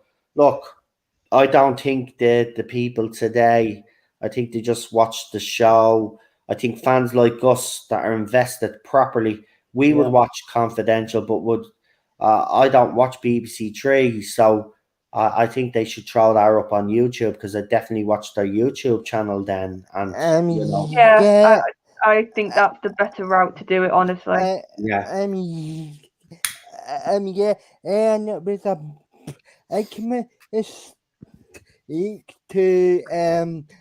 big mistake in my opinion, to get rid of Confidential and Repel.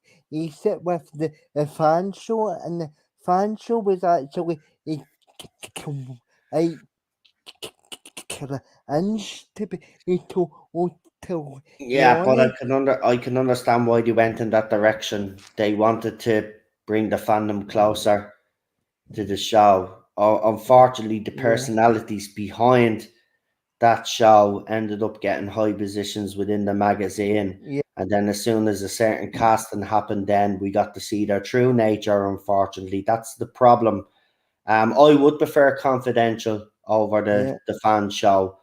But if they do bring back a fan show, please this time do it properly. Bring young fans in, but bring older fans in as well. If you're truly all about representation and representing this fandom, well then you've got to represent all age groups as well as all the other stuff that you want to represent. Do you know what I mean? So, because this show is not just for a certain age, as you know, RTD has it's supposed to be for everybody. Moffat has said the same in the past. You know, unfortunately, it's not just that it's meant to be. It's such a unique show in the fact that it's been on now for nearly 60. Like we're talking about the 60th anniversary, so it's got multiple generations. of fans. It's got such a wide age that it's just it would be silly not to cater to that, not to take advantage of the wide age we do have in the fandom, and to not just go because I do think they've sort of become too focused on the young. I think they do really need to remember, like for example, merchandise. A lot of the people who buy a lot of it, and I mean like not just one item, like who buy a lot of it, they tend to be older fans. So and they've been missing out on money, I think, for a while off that part of the fandom.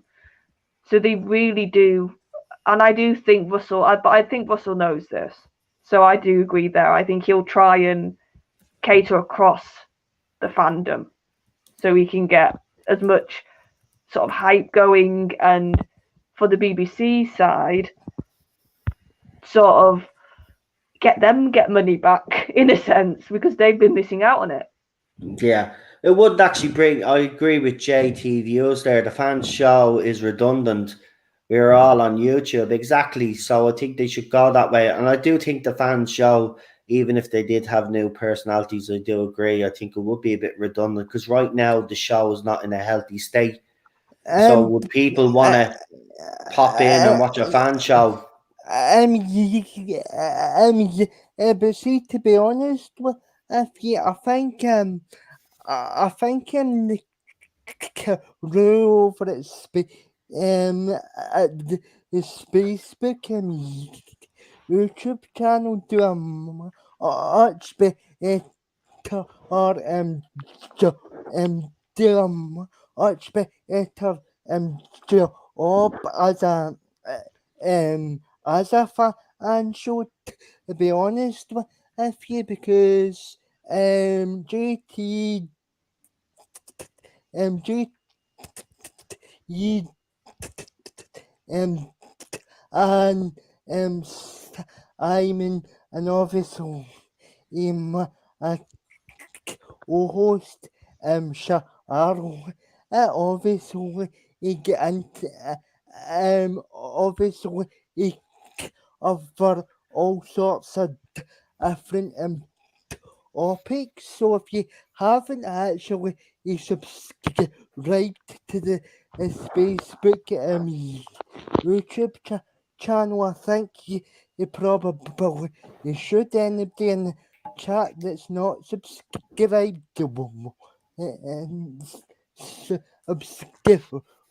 I should head on over and give the panel over there some support. But to be honest with you, I kinda felt that the actual BBC show fan show was kinda all the it's kinda all the one sort of segment of fandom that it was eaten into odds, and I think the majority of fans are looking for some are looking for a lot more more of an sort of conversation, and like I think a lot of fans would actually want to actually hear from people that grew up during the classic era. That's why that's why I enjoy that's why I enjoy Rocha and and I enjoy the speaking stuff because it's fans from everywhere, and I just feel that the BBC would only eat out a small segment of fandom if the Iran if the Iran are on if the Iran are on fan show again. Yeah, BBC's biggest mistake probably was trying to get fans more involved. Now, look, it's kind of a double-edged sword. On one hand, you kind of do want to get fans more involved. The problem is what BBC did and the scouts did was they went onto social media and they looked at the personalities that were on social media, and that's how the new time team came about. Because if you look at all their introductions when they were first introduced, most of them were social media influencers, and they had a certain political belief. They had an old time team there that was consisted of old and new fans, and it was a great balance. But they totally got rid of that, and that was down to Ben Cook. He was the one that actually made the decisions, and he was part of that. But it's very interesting that those people are no longer here. They didn't last very long, those two particular people, because as Lee was saying in the chat, I don't want to get into a whole slagging match here, but they were vile people. One of them even tried to, well, actually the two of them tried to take me down, but that was funny in itself. If you're going to do an interview, right, you're going to tell fans that you watch Classic Who, especially William Hart, at 1.5 speed, you're going to be called out for it. She didn't like being called out for it, and then she tried to she retweeted me like they always do and tried to get our mob then to attack me, but I was having none of it. But these are the type of people that BBC attracted to the show. Right now, look, forget about fan stuff like that. Right now, the most important thing is the show itself. Right. Wait until the show, and then we see then what comes after that. Whether it's fan shows, whether it's Doctor Who Confidential, whether it's whatever. Right now, the main priority is to get Doctor Who back on the screen and make it successful again. The rest will fall into place, whether that's spin-offs, whether that's Doctor Who Confidential, whether that's other stuff, right? We just have to wait because, there's no point in getting ahead of ourselves. Right now, the show's in an awful state, right? Its reputation is in tatters right now. That's the job that RTD needs to bring some respectability back to the show and the fandom, because the fandom has been a complete mess, especially over these last 5 years. So he has a lot of stuff to do. But look, if anybody can do it, it's him. I really do believe that only he could rescue this at this stage. I know before he was announced and a year before was kind of like saying, no, we don't need to bring back a former showrunner. But since then, and the state that it's been in since then, I think it's the only way to bloody save the show now because of what Chibi's has done. But look, his era is over now in 2 episodes. I don't really care what happens with it now. Let them have whatever happens in it, right? The shippers get their dream, right? Let them have their dream. As far as I'm concerned, this era isn't canon to me. It never will be. I'll never accept Jodie Whittaker as the Doctor, and I'll never accept the Timeless Children. So I'll just move on with RTD, and I will start enjoying Doctor Who again, hopefully. That's all I want. And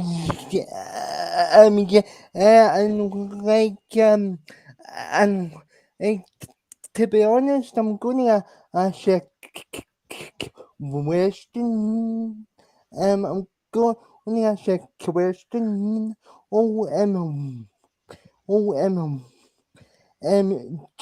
If I think that also appear in BBC breakfast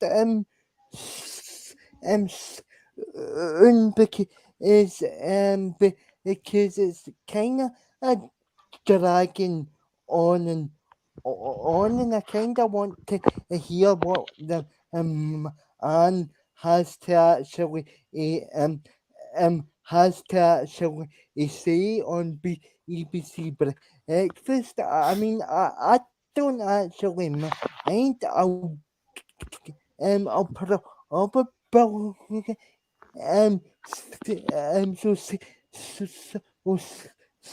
if he was to actually want to BBC Breakfast or as an example, I mean, I'd actually make up just to actually and just to actually watch the and just to watch that, and I feel I'm desperate for or an RTD, and I feel interview, so and do you think that we'll get that all important, and I think the all important, and I think I reckon if I was a betting man right now, I would put me money on an announcement or something from RTD after the centenary special, which I think has been confirmed for Easter. So no, that's not the centenary though. That's the Sea Devils, isn't it? The Easter one.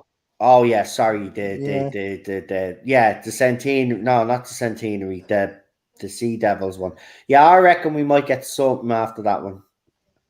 Because even though I think the announcements have been a bit weird and the timing have been a bit weird, I actually think BBC don't give a crap how this ends right now. Because where's the promotion for it?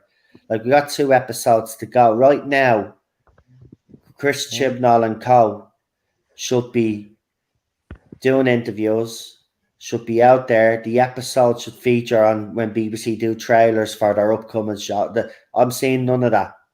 Where's the promotion? Even on their social media accounts, right? They're putting up rubbish posts, but where's the promotion? None.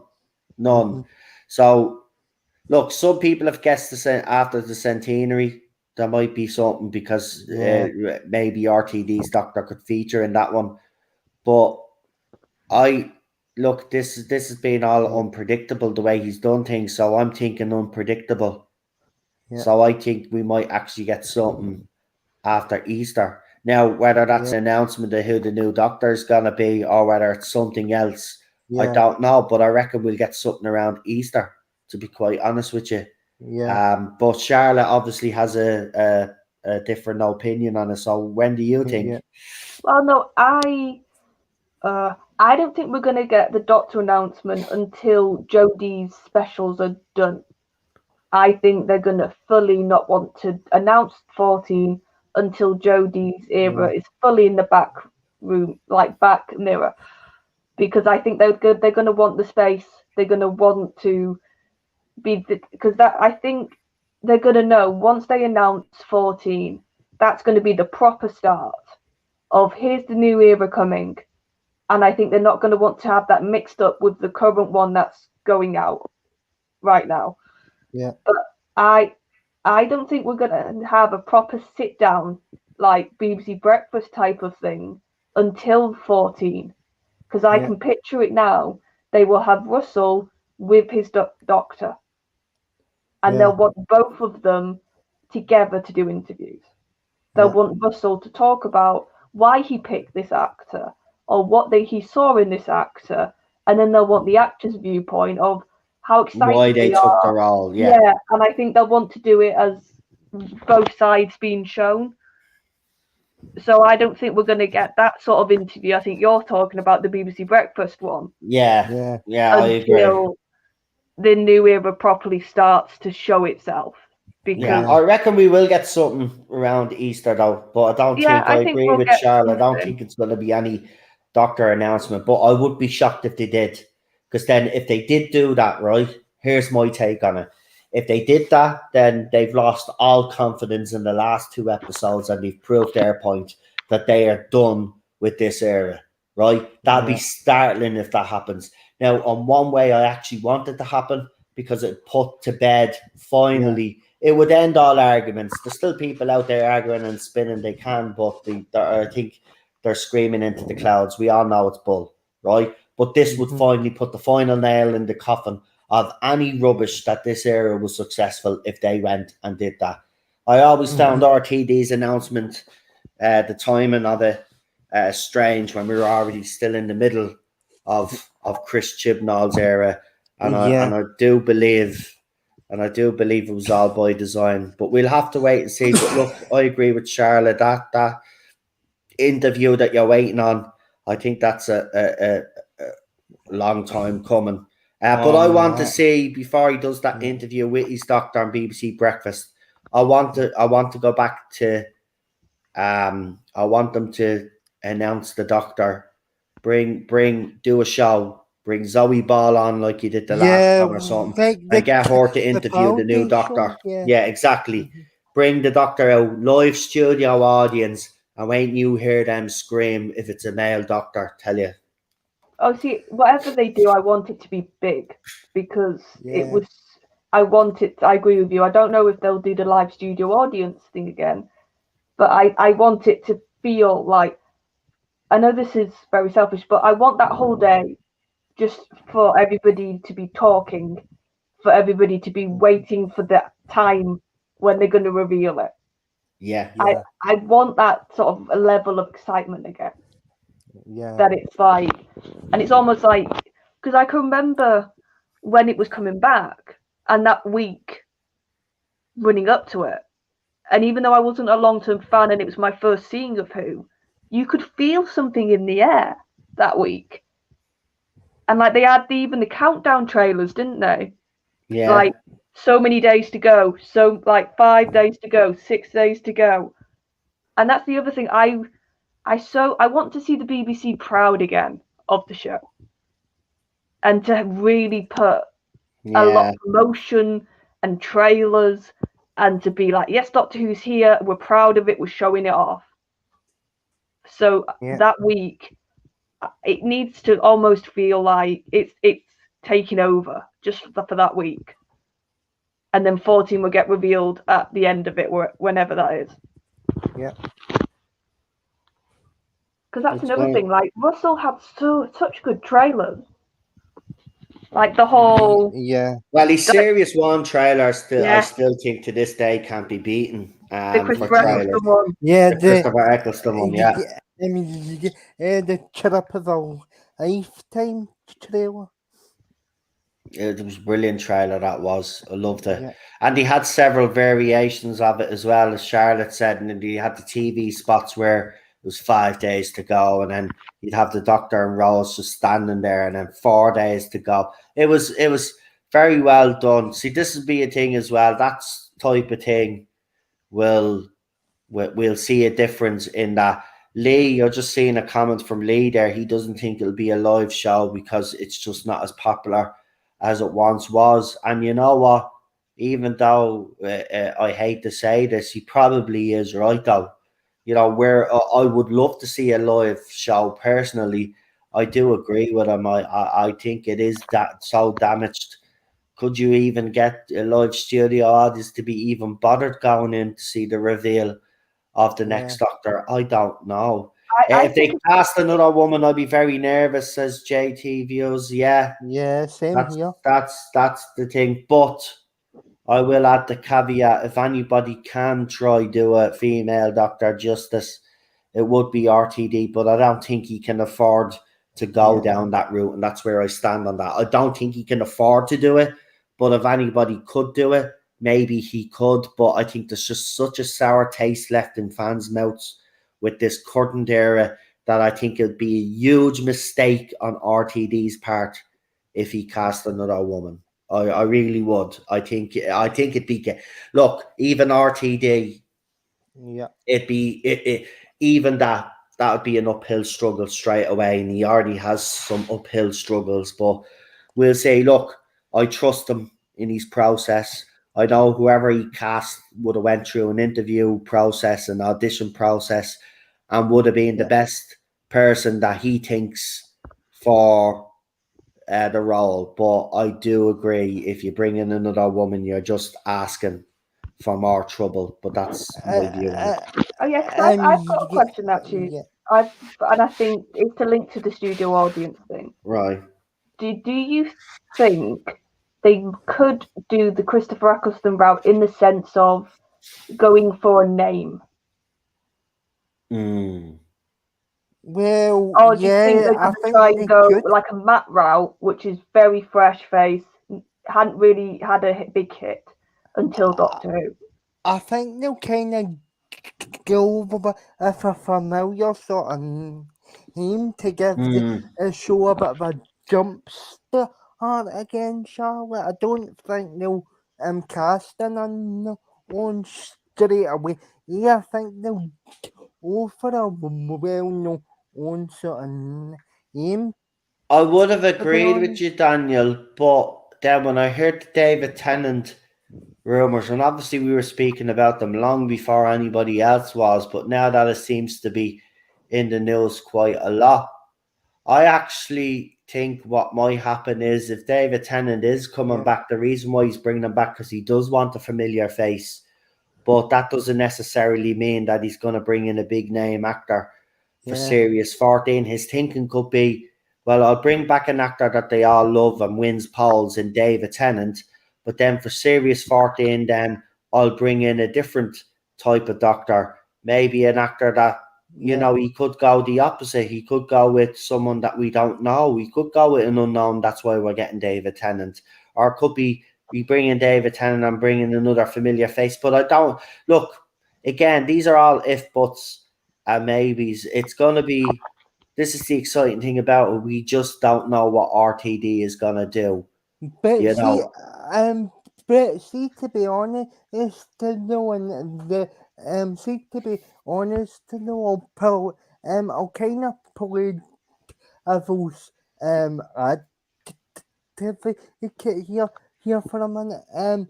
So say if this so if the so if the rumor comes true about and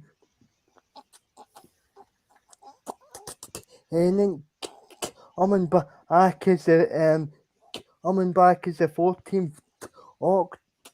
I don't know. I just don't think it would sit. I don't think it would sit all that comfortable for me, because you're basically going back to past to past actor the show has to keep moving forward. Would you guys be able if it was cast again? Not as honestly, 14. not as 14, no. But I think it's wires crossed. I think he's in. I think he's definitely in the 60th, and I think fans, and I think whoever has put the information out. I think what sometimes happens, because we get information ourselves, so I know how it works. Sometimes what will happen is you get a big information dump off a source, right? And sometimes the information is muddled together, right? So there'll be elements of it that will be true, but it's just in the wrong place, or they're thinking it's in this episode when it's in this episode. I actually think he's part of the 60th, and that's where the wires are crossed. Unless it's the Meta Crisis Doctor, that's the only way you could get away with doing a 14th Doctor. But I don't want him as the 14th Doctor. I think I could understand if it happened, but that would be a big admission, wouldn't it, from everybody connected to the recent era? That would be very telling. That would be telling us that this era was, and I don't think they'll blatantly do that. I think he's back for the 60th. I really do. And I think they'll go with someone completely different for the 14th Doctor. I would be very, very surprised if he is going to be the 14th as an interim, as Carol Jude said there. that in that kind of round, and then he gave us the 15 Doctor straight after that. But that was one of the rumors we covered on the channel as well, so that could be a possibility. Look, again, we will just have to wait and see. This is why I'm like you. I'm just waiting for the days to go by and the weeks to go by, so we get closer and closer and closer and closer, so RTD can start opening his mouth, because this is killing me. It's killing me not knowing what you know what I mean. Even though I'm getting stuff and it all sounds great, it's still all rumor and speculation. So I don't know what's true and what's not. You know, we'll only know until RTD starts talking, and the sooner he does, the better, because this is killing me. But look, it's keeping the buzz going. So the longer this good feeling keeps going, the better. I think so. Look, he's a clever man, right? Yeah. He knows how to promote this thing. He understands it. So he'll do right by it. He'll do right by it. And trust me, he'll have us eating out, hopefully. Well, I hope he does. But he's going to have us all eating out of that palm of his hands, I bet you. Wait till you see. This guy is going to, I honestly do believe he's going to give us something spectacular for the 60th. And I do believe that he has a vision that's going to blow us away.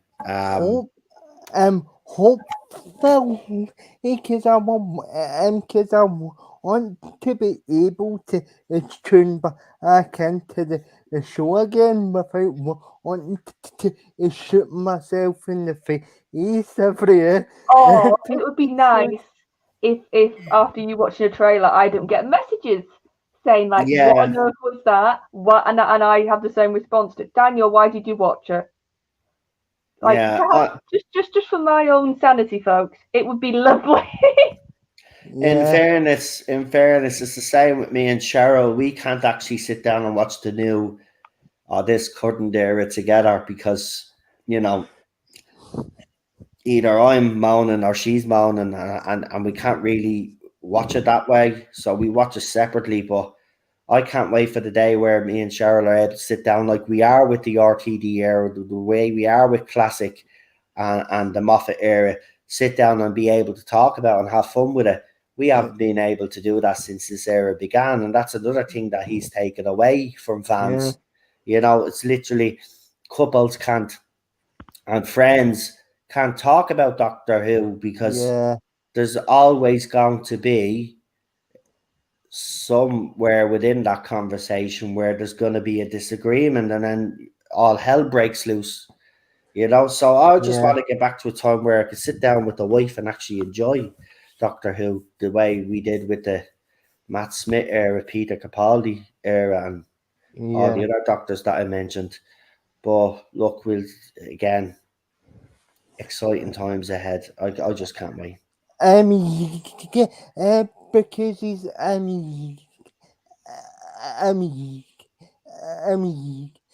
because he's already back and soon on another best producers and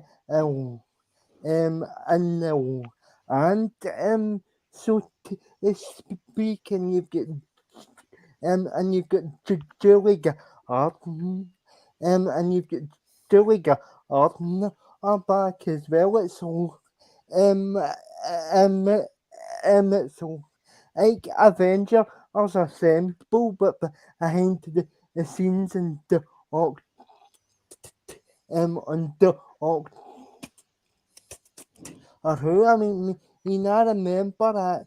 So I mean not remember Maria action to I remember Maria action to Charlotte, and I saw the and I saw the when I saw the news, and I had to so I had to actually ask Charlotte to check it to see if it was and to see if it was you, to be honest. Charlotte we did in our messenger. It was just us back and forward being like, really, like this isn't okay. We'll check. Like I'm just having a full blown.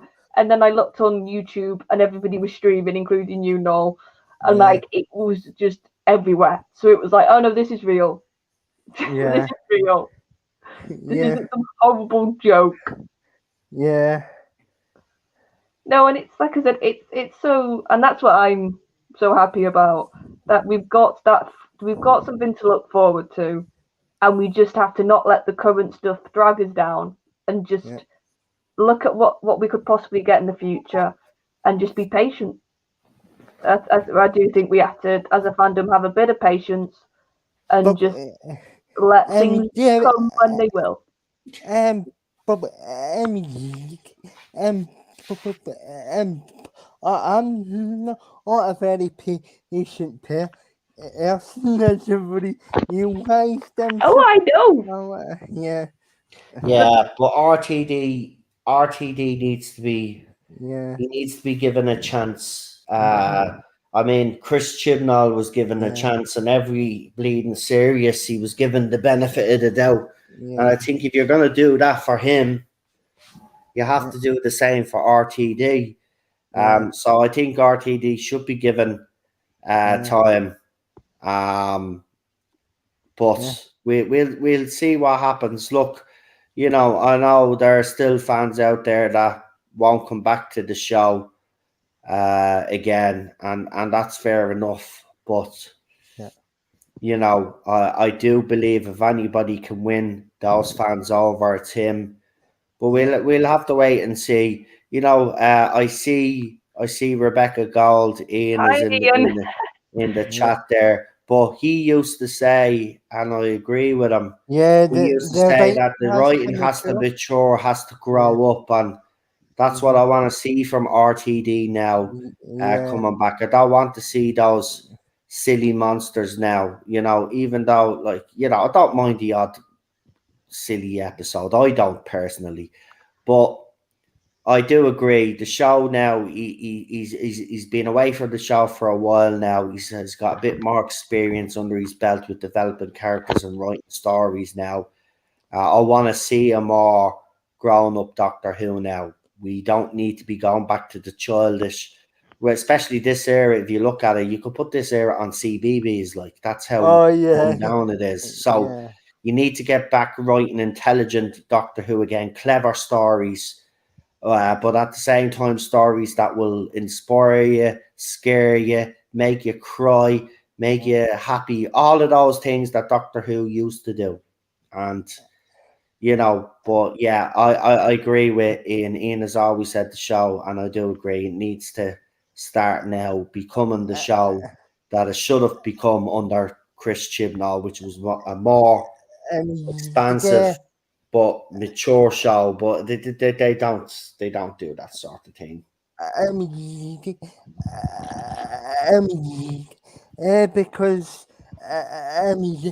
Because I know you enjoy I know you enjoy often once but for me it's just cheesy. You've got some random and you've got some random walk having a relationship with a soul. Listen. Obviously, that scene is a bit right. That scene at the end of that episode is a bit cringe, right? Peter Kay's monster, when he turned into the monster, when he was Peter Kennedy, he was grand. Mr. Kennedy, he was grand. But when he turned into the Azorbeloff, which was designed by someone that we've actually had a run in with in this fandom. But I won't mention their name, but they designed it. It was a kid design, so it was a competition. So Doctor Who was always good at stuff like that. But look, I do like the story. There is a story there, and it is quite. You think about some of the characters in it, like there's stuff. I love the Jackie stuff in that episode. Yeah, and there's a moment there, Jackie. Yeah, I'll tell you what. See the next time you come onto this channel. Ian, you'll do Ian, you'll do also on that story because it'll be interesting to see if my opinions have actually changed in that. I really don't think your will have. I don't know. I think his opinions would change, and I'll tell you why. If you forget about the silliness of the Absorbaloff, right, and you actually watch the episode up until the Absorbaloff reveal, it's a pretty good story. Like, think about one of the characters is a mother. Her daughter's gone missing in London. Every single one of the characters have a backstory. Elton's one is obviously his mother died when he was young and he witnessed something happen, and I happened to be the doctor after the fact. You know, they all, and then they had their little group, their little singing group. Then they became friends, you know what I mean? Then they had the singing group, and then they start going missing one by one. Then it was only up until the reveal of the Absorbaloff where it got ridiculous. I mean, the start of that episode where they're running through the corridors with the buckets, some of the funniest who you'll ever see with Rose and the doctor running, and she throws the wrong bucket and he goes, wrong call, you know, and they're running through the... I thought that was very funny. Like, it is genuinely a funny story. Yeah, it's creepy at the end, of course, but like, you know, the relationship with the slab wouldn't be my idea of a relationship, but there you go. Different strokes for different folks, I suppose. But it's a very clever story. It's just a pity that the monster or the villain that this kid designed, you know, the BBC did the best with what they were given, the kid winning this competition, but they could have come up with a better design, obviously, but that's what they were given and that's what they created. So, you know, just like simply say to Peter Kay, because he can change his voice.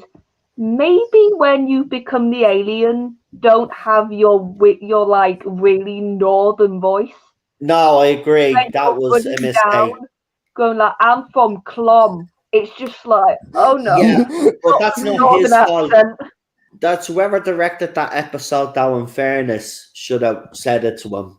You know, you're supposed to be an alien from such and such. But in fairness, during the RTD era, if you watch the episode The End of the World, even the blue girl, when she's talking to Rose, where she's doing the maintenance on the tunnel there, she has well, I don't know what part of England accent she has, I forget, but she has a very, like, he did that a lot in the RTD era, so that's something that he kind of did. He let people kind of use their accents, sort of thing.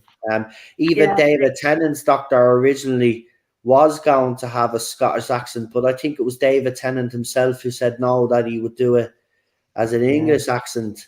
But I think RTD originally wanted them to do it in the Scottish accent, but it was David Tennant that thought it'd be best if he did it in the English accent, which I think was a great decision in the end. But he did get to mess around with his Scottish accent in certain episodes. So got the chance to do that and get everything cool. Or get the chance to use his own accent and everything cool. But yeah, I don't actually mind.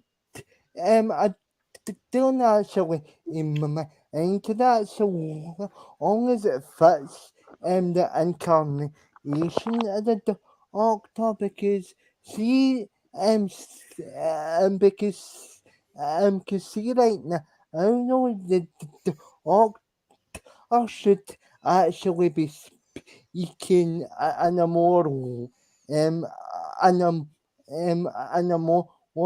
traditional accent for that type of Doctor. Although that we have right now, I don't think the Yorkshire accent translates all that well for that incarnation. Well, the problem is, and this is just a general thing, whenever you have an actor with an accent, and that's north or south, I think, but south doesn't have it as much of an issue. Yeah. Whenever you give an actor who's got, especially a northern accent, technobabble or lines that have lots of like intricate words in, the accent just naturally gets in the way. Yeah. And I think Chris, obviously, it wasn't nowhere near as much of an issue. Yeah. Compensated a bit because he obviously has a very strong Salford accent. But that's what I'm sort of thinking. That's another thing I would love for 14, to have a really clear voice again for the Doctor, to not have any sort of, or if it is, be more of a character voice, not an accent, if that makes sense. Yeah, I do agree. Someone in the chat kind of went that way as well. Yeah, the whole accents thing needs to. I do agree. It didn't work with Jodie either, unfortunately. She's from Huddersfield. I mean, even the subtitles when the Americans were trying to translate it, they didn't even know how to spell Huddersfield, and it was so funny. But yeah, look, just get someone in that we can all understand, and we don't actually have to put the subtitles on to understand what they're saying, because as Charlotte actually says, sometimes an actor or actress's voice, in Jodie's case, can get in the way, and if you're not communicating well with your audience because your accent is throwing people off, which, look, people might criticize us for that, but that's the reality of the situation. Americans would find, say, a deep Yorkshire accent, for example, or a Geordie accent very hard to understand. Sure, when Cheryl Cole went over to do America, what was it? She did one of those American shows with Simon McKell. Sure, she didn't even last the whole series. They replaced her in the middle of the series because they literally had to have the subtitles up when she was talking because they couldn't understand her. But that's not her fault. It's just, that's her accent. And, she tried to slow it down so people could understand her, but it still wasn't working. I think they replaced her with Nicole Scherzinger then. But that's the reality. We just need someone, look at, proper English doctor, basically. Someone from England, someone that doesn't have a real pronounced accent, an accent that can basically, I'm Irish, right? I'm from Dublin, right? But some parts of my accent come through and I sound like Dublin. But a lot of people ask me in Ireland where I'm actually from, because they don't click straight away that I'm from Dublin because of my accent, because it's not a proper Dublin accent. It's like, all right, what's the story? That kind of stuff. I don't talk like that. Same with my sister. My sister's kind of really posh. No, because she used to, well, I think she still does it. She babysits for people that work for the national broadcaster, newsreaders and newscasters. Like, she's a top of the line, and at the same time she works in a hospital looking after young kids that are sadly gonna pass away. So she's got a tough job, but she does babysitting on the side, and she babysits for all these celebrities that we know on the television. Not a word of a lie. I'm not telling you a word of a lie. One day I walked into my man dad's house, and there was literally a newscaster from RTE sitting in my man dad's sitting room. I was like, what the hell is going on here? What are we on the news? I was like, I'm out of here. But that's what I mean. So look, what point was I trying to make? Why did I even go there? I forget now. Well, I think you might be alluding to the accents. Yeah. That's what I was going. So, look, it's Christopher Eccleston wasn't bad, and he got away with it. David Tennant used just a generic English accent, wasn't it? That's what I think is needed. Yeah, it's obviously a British role, so you're bringing in a British actor. Bring in someone that has not a pronounced accent from a different, a certain region of England. Get someone that everybody can relate to, like the way David Tennant's accent was. That's the point I'm trying to get to. That's what you need. He didn't have, I know his was a bit, he's London, I can't remember where Matt's from now, but his wasn't really, I would say, pronounced. No, there were certain lines that it was. That's what I'm saying, and you don't mind that. But overall, he had a kind of a generic accent, and that's what you need. I don't personally mind the Scottish accent. I didn't mind Peter Capaldi. I don't mind it. Just the accent.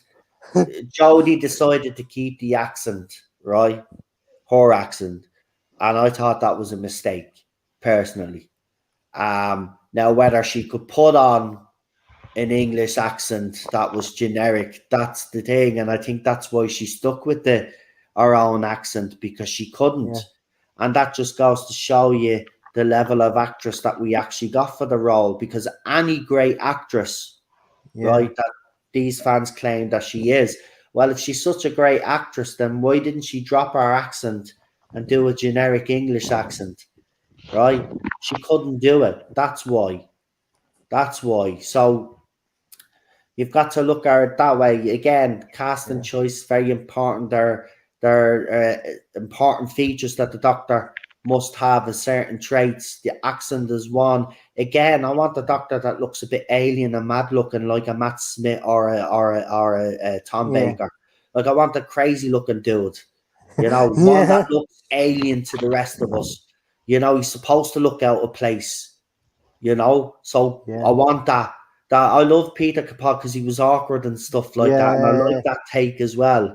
And so was Christopher Eccleston's Doctor. He had a bit of awkwardness about him, but David Tennant's Doctor never really did.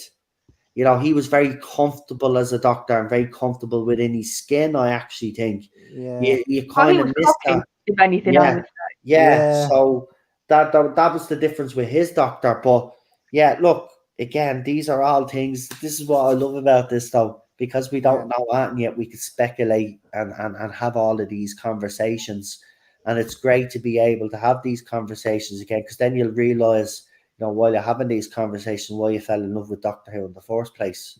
And I think that's what a lot of fans that have fallen out of love with Doctor Who need to go and do, actually. Have those conversations. Fall in love with Doctor Who again, because you will. Because trust me, you became a fan. You're not going to fall out in love with the Doctor Who that you love and know. You just don't like this era. And that's the thing I've said to people. I'm glad that you're doing Doctor Who stuff again, and you're saying that you're thinking of doing watch-alongs. You know, it's great to hear that, because for a very long time you were turned off Doctor Who and you couldn't stand to watch it. And that's what Chibnall has done, and that's the biggest crime that he's actually committed. Yeah, all the things with canon are bad, but what he's done to this fandom, absolute disgrace. He should be ashamed of himself. And I think as well, like all the negatives of as well,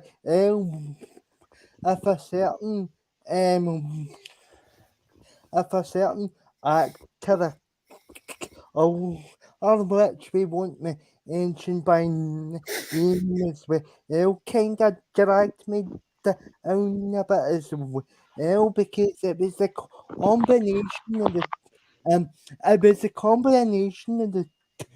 to be totally honest, because I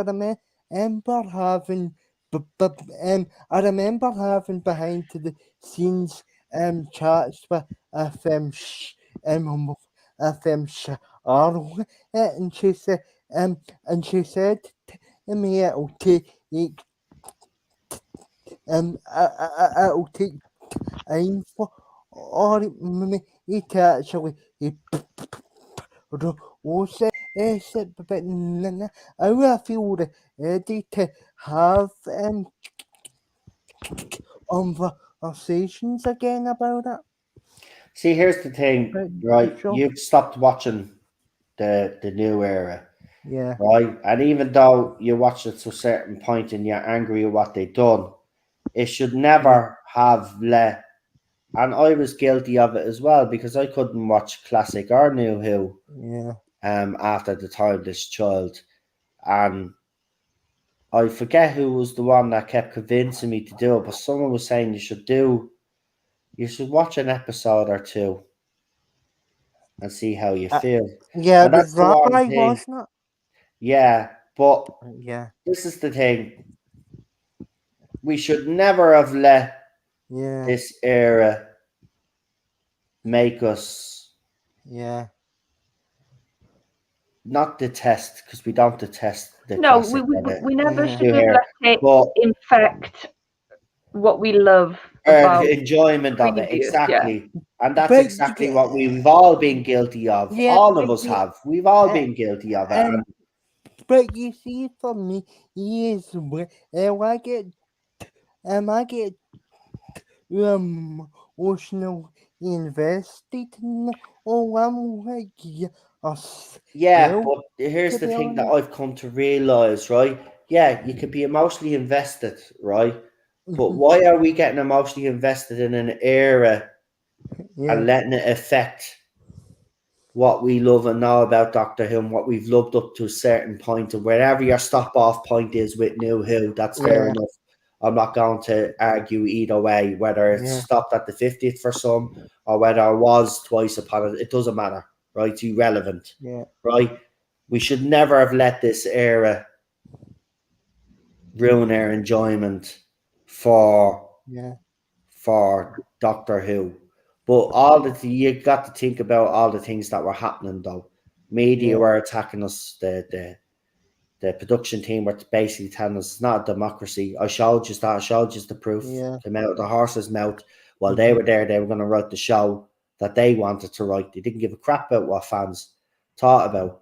But that's our guilt in all of this. We yeah, allowed Chris Chibnall to not make us turn against what we loved and know, but made us question that. yeah, And I'll never forgive him for that because he did. He seriously yeah, made me question: is it worth? Should I get rid of me DVDs? Should I just yeah, wipe Doctor Who? And I'll never yeah. forgive him for that. Yeah, I had to think that is improbable because I said, because I said, because I said, yeah, after all the time with his children, yeah, yeah, because I said, yeah, that's what I thought about doing, if my oddity wasn't off because at that point I was pretty much in the same boat as yourself. Yeah, I mean, look, I'm just glad that I was able to get back to a place where now I love Doctor Who again. Um, Obviously, this era to me now, as I said, I don't really care what they do in the next. I really don't. The only thing that I'm annoyed about is that the Sea Devils have been roped into Yeah, this era because I did want to see the Sea Devils back. It was a rumor that has been consistent since series 11 actually. There was talk about the Sea Devils returning ever since then. To actually see them, the design looks great, but we know, look, and I've already told you, there's a couple of people that have obviously seen it, and they haven't been very kind to it. Now, whether it's legit or not, I don't know because they didn't have check marks, or whether they're proper media, I don't know, but they've yeah, said that they've seen it and it's utterly rubbish. So if it's a rubbish episode and it has the Sea Devils in it, then it doesn't matter if you have the Sea Devils in it. It's not. And I think it is, member berries again, fan service, and they're using that. I mean, 2 million live views for Eva the Daleks, and I don't even believe it was 2 million. I believe it was less. That's how bad this era actually is. And that's why I've just look. If I had have came to this conclusion during Series 11, then maybe I wouldn't have having to put up with all the shit that I put up with because I yeah, wouldn't have cared. But it was because I did care. I felt like I had to fight. But now with 2 episodes, I just don't care. Look, if Jodie and if Jodie's Doctor and Mandip Gill's Yasmin can do have their little romance, let it happen. I don't give a crap, right? If Jodie Whittaker's doctor doesn't regenerate, and we see the start of it and it ends there. I don't care, to be honest. At the time this child is revealed or not, I don't care, right? If it turns out to be all in the doctor's mind or the master was lying, I don't care. And the reason why I don't care is because I don't class this era as canon. Yeah. We never did anyway, none of us. So when I kind of think back at the last few years, I'm kind of pissed off at myself that I got this same annoyed here. about it, because it doesn't matter. You know, I Yeah. got upset, but obviously we all did, because we were emotionally attached to it, and we were always going to do that. But I've learned my lessons now. Look, if the same thing happens in RTD's era, I've already told you. Instead of actually reviewing it and getting angry about it, I'm walking away. Right? I'll review and do the watch alongs of the Doctor Who that we love and know. Yeah. We still have that past. That's never been. Nobody's ever going to take that away from us, no matter what they do with this era. That's the point. And I think we all forgot that, including myself. Doesn't matter what he does. It's not going to change the classic, what we have. It's not going to change New Who, what we have. Right? You've either got the physical copies or whatever. Doesn't matter if they try and make changes to them, right? Or in the new era they try add to their stories. At the end of the day, you have them. That's your canon right there. Right? If you don't think Jodie Whittaker's era is canon, it's not canon. You know what I mean? They do it with the movie, so you could do it with this era. I'm just annoyed at myself, but at the same time, I can understand where I was coming from and everybody else was coming from when we were all getting upset, because we were trying to protect something that we truly care about. Yeah. And these fans wouldn't listen to us. But you know what? Hopefully there's light at the end of the tunnel and we can finally move on. Okay, guys. Thanks for an interesting stream. Sorry for the technical difficulties in my stream yard. Get your act together. So without further channel shout outs, and we'll start with Charlotte, because her battery's about to be RIP, if I can say that on YouTube. I think I got away with it. So Charlotte, whose channel are you appearing on this week? Yep, so I've got the Spacebook with Dan, as you talked about, on JT and Mega Geek in the chat, and they're usually on the streams. And then on Noel, during the weekend, I do watch-alongs, and we're back to now doing classic. I think it's the Space Museum tomorrow, and Brain's gone, and Journey into the TARDIS on Sunday. And then obviously on Daniel's channel when we do our streams, and those are the main ones. Yeah,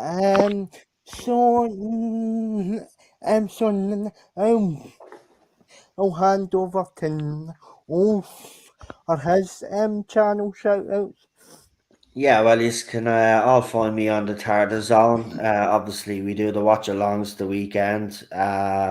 During the week as well, we're doing Cobra Kai watch alongs, which are going very well.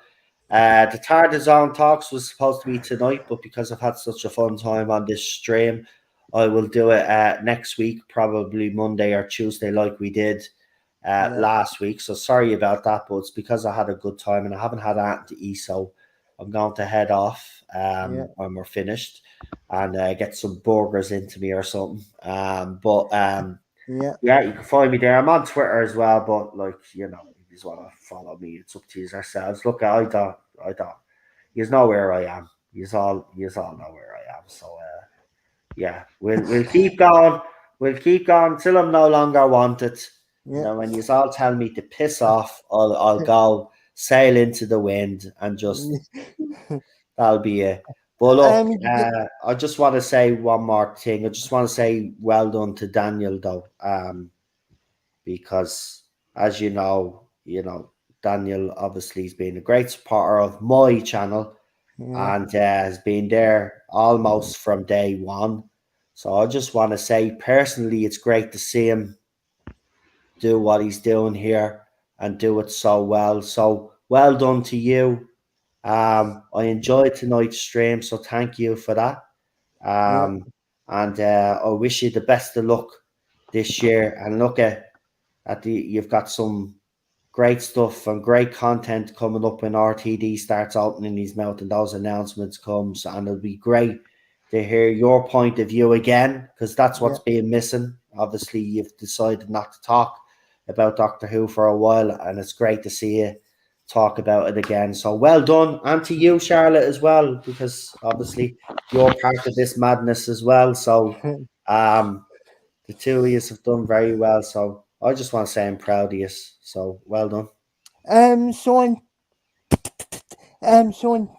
terms of the Scottish Avross's content coming up, I'm only have only have my I'm going to have my break and between and then Ian Charlotte come back. We'll continue with series series whatever series whatever I know which I can't eat for, and to be honest, I've kind of as I've kind of as having a few jokes in the jokes in the chat though, to be honest, it comes away with some great jokes to be honest, and it's so acts off characters every review. So don't panic after the review. Will be back in a couple of weeks time. So stay tuned for that and hit the bell to be notified for those like, share and subscribe to all the channels mentioned. But until the end, guys, here's the channel trailer and more and thanks to all for coming on. And to be honest with you, I know that I know that sometimes I know that sometimes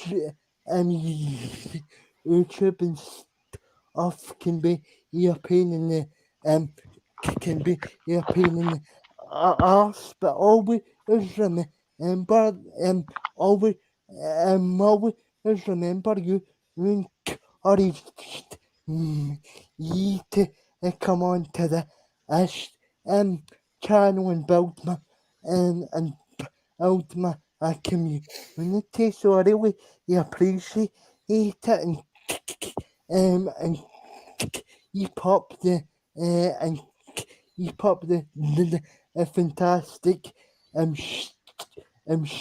streams. No, listen, it is nice to hear that.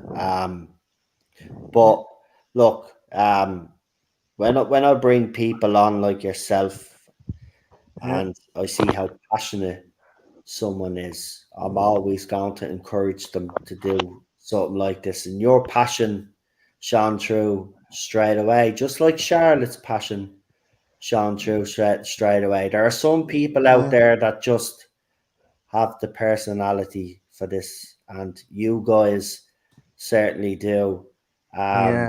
Look, the best look, if I ever do leave YouTube, or say it all falls apart for me, just say, right, the one thing I will be proud of is people like yourself that I encouraged, but also the community and the friendships that were built along the way in the chats, and the support for each other. So look, we all get this negativity, yeah, and Yeah.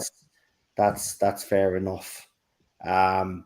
But that's one thing I will always be proud of. So I don't care what the haters say anymore. As you know, I don't really care anymore now. I've actually gotten Yeah, to I'm that getting stage. to that Finally, stage as properly, well. I just don't care.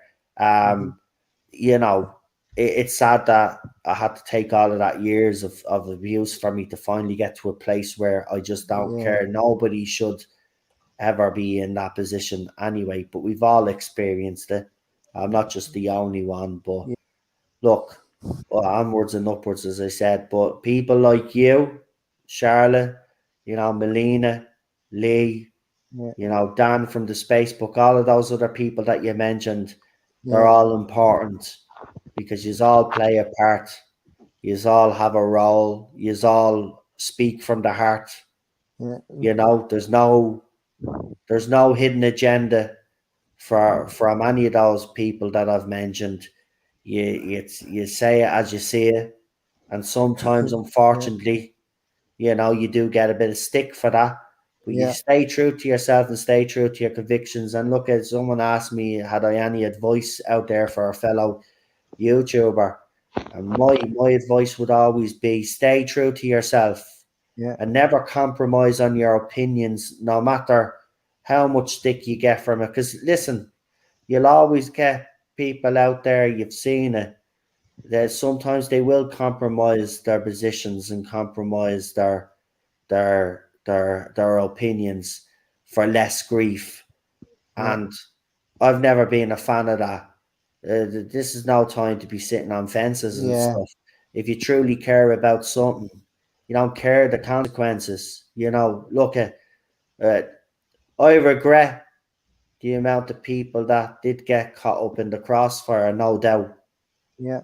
But I will never regret doing what I thought was the right thing and coming out and speaking and giving people an opportunity to voice their opinions. You do the same now, Daniel. You're Yeah. also giving people that opportunity. And we do see all the streams that Charlotte is on now. She's gone around now and she's doing great. Melina is the same as well. She's been bouncing Yeah. on a couple of channels as well. But that's important. People Yeah. like you guys are important. You are the fans. These are the people that should have been listened to in the first place, but you weren't. But it was Yeah. important to get your point of view across because, let's be honest, it was one-sided in this fandom for a while. And that's the one Yeah. legacy, obviously positive legacy, I hope, when I'm dead and buried and gone, that people will look back and say, okay, he did give people a voice. May not have agreed with him all the time, but he tried and he was honest with himself. And that's all I've ever tried to be. And I Yeah. think if you start lying to yourself, you're not being true to yourself. So always be true to yourself. And one more important thing, which I sometimes forgot myself, it is also very important, no matter what the opinion Yeah. is that remember, you expect your opinion to be respected no matter what it is. So the same goes for the other side. You mightn't always agree with them, but they are entitled to their opinions. And you must always remember that as well. But stay true to yourself is my biggest advice because trust me, you stay true to yourself, people will, as you've seen it with my channel lately, people are coming to me channel because I've stayed true to myself. I've never compromised. I may have toned down the rhetoric a little bit, but when Yeah. I'm mad, you know when I'm mad and when I can't hold back, I'll come out and I'll say it as it is. I've no fear of that. And that's the one trait that I think is my strongest trait. Sometimes it gets me into trouble, of course, as you know. Yeah. But, who I'm the cares? same. But who I'm the. cares? Yeah. Don't care Uh, anymore. If my opinion offends you, do you know what I say? My opinion offends you, well then there's a block button. There's an unsubscribe button.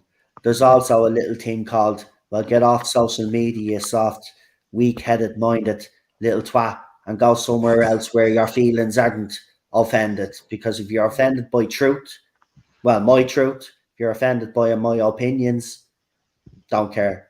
Don't care anymore. The end of the day, you're entitled to yours. I'm entitled to mine. And you know what?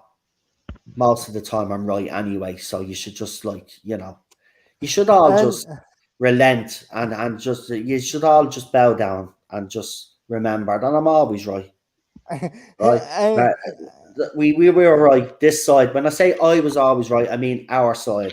We were always right. We predicted everything. We got everything right. Should have listened to us. We didn't need a crystal ball. We didn't need to be Mystic Meg or Sherlock Holmes. Right? We could see it a mile away. So the next time we tell you something in this fandom, and we're telling you that we think there's something going on, there's something wrong with the show, next time, sit up, take stock, and listen to what we have to say, and maybe we won't get into this situation ever again. okay, and on that bombshell, thanks to the chat for joining. Thanks to the chat for joining in a few of the regulars. Yeah. That I'm surprised haven't got a Kenny at the at this age, but I've noticed I'm getting some regulars on this channel, and I told you to keep sticking at it. Remember when you came to me and you weren't sure, and I said to you, I said, listen, keep sticking at it. Your personality will shine through. People will see who you are, right? And you'll start building your own audience. And now, as you said yourself, you have your regulars there. You have the same people that turn up for your line of duty streams, and you've built your own little community there. So you should be proud of yourself.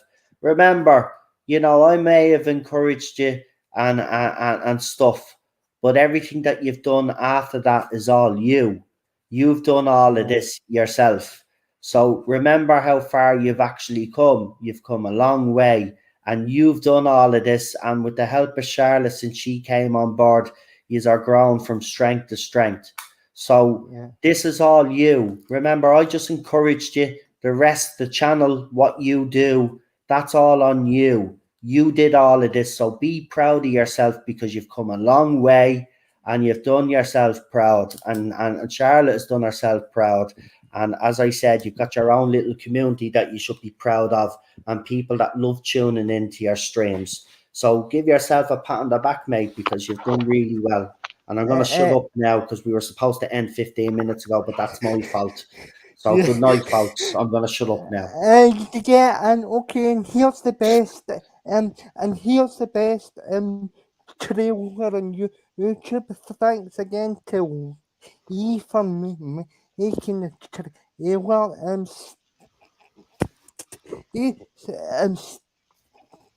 Stay safe and enjoy the rest of your end. Good night, See everybody. ya. Bye. I love this trailer, by the way. Bye.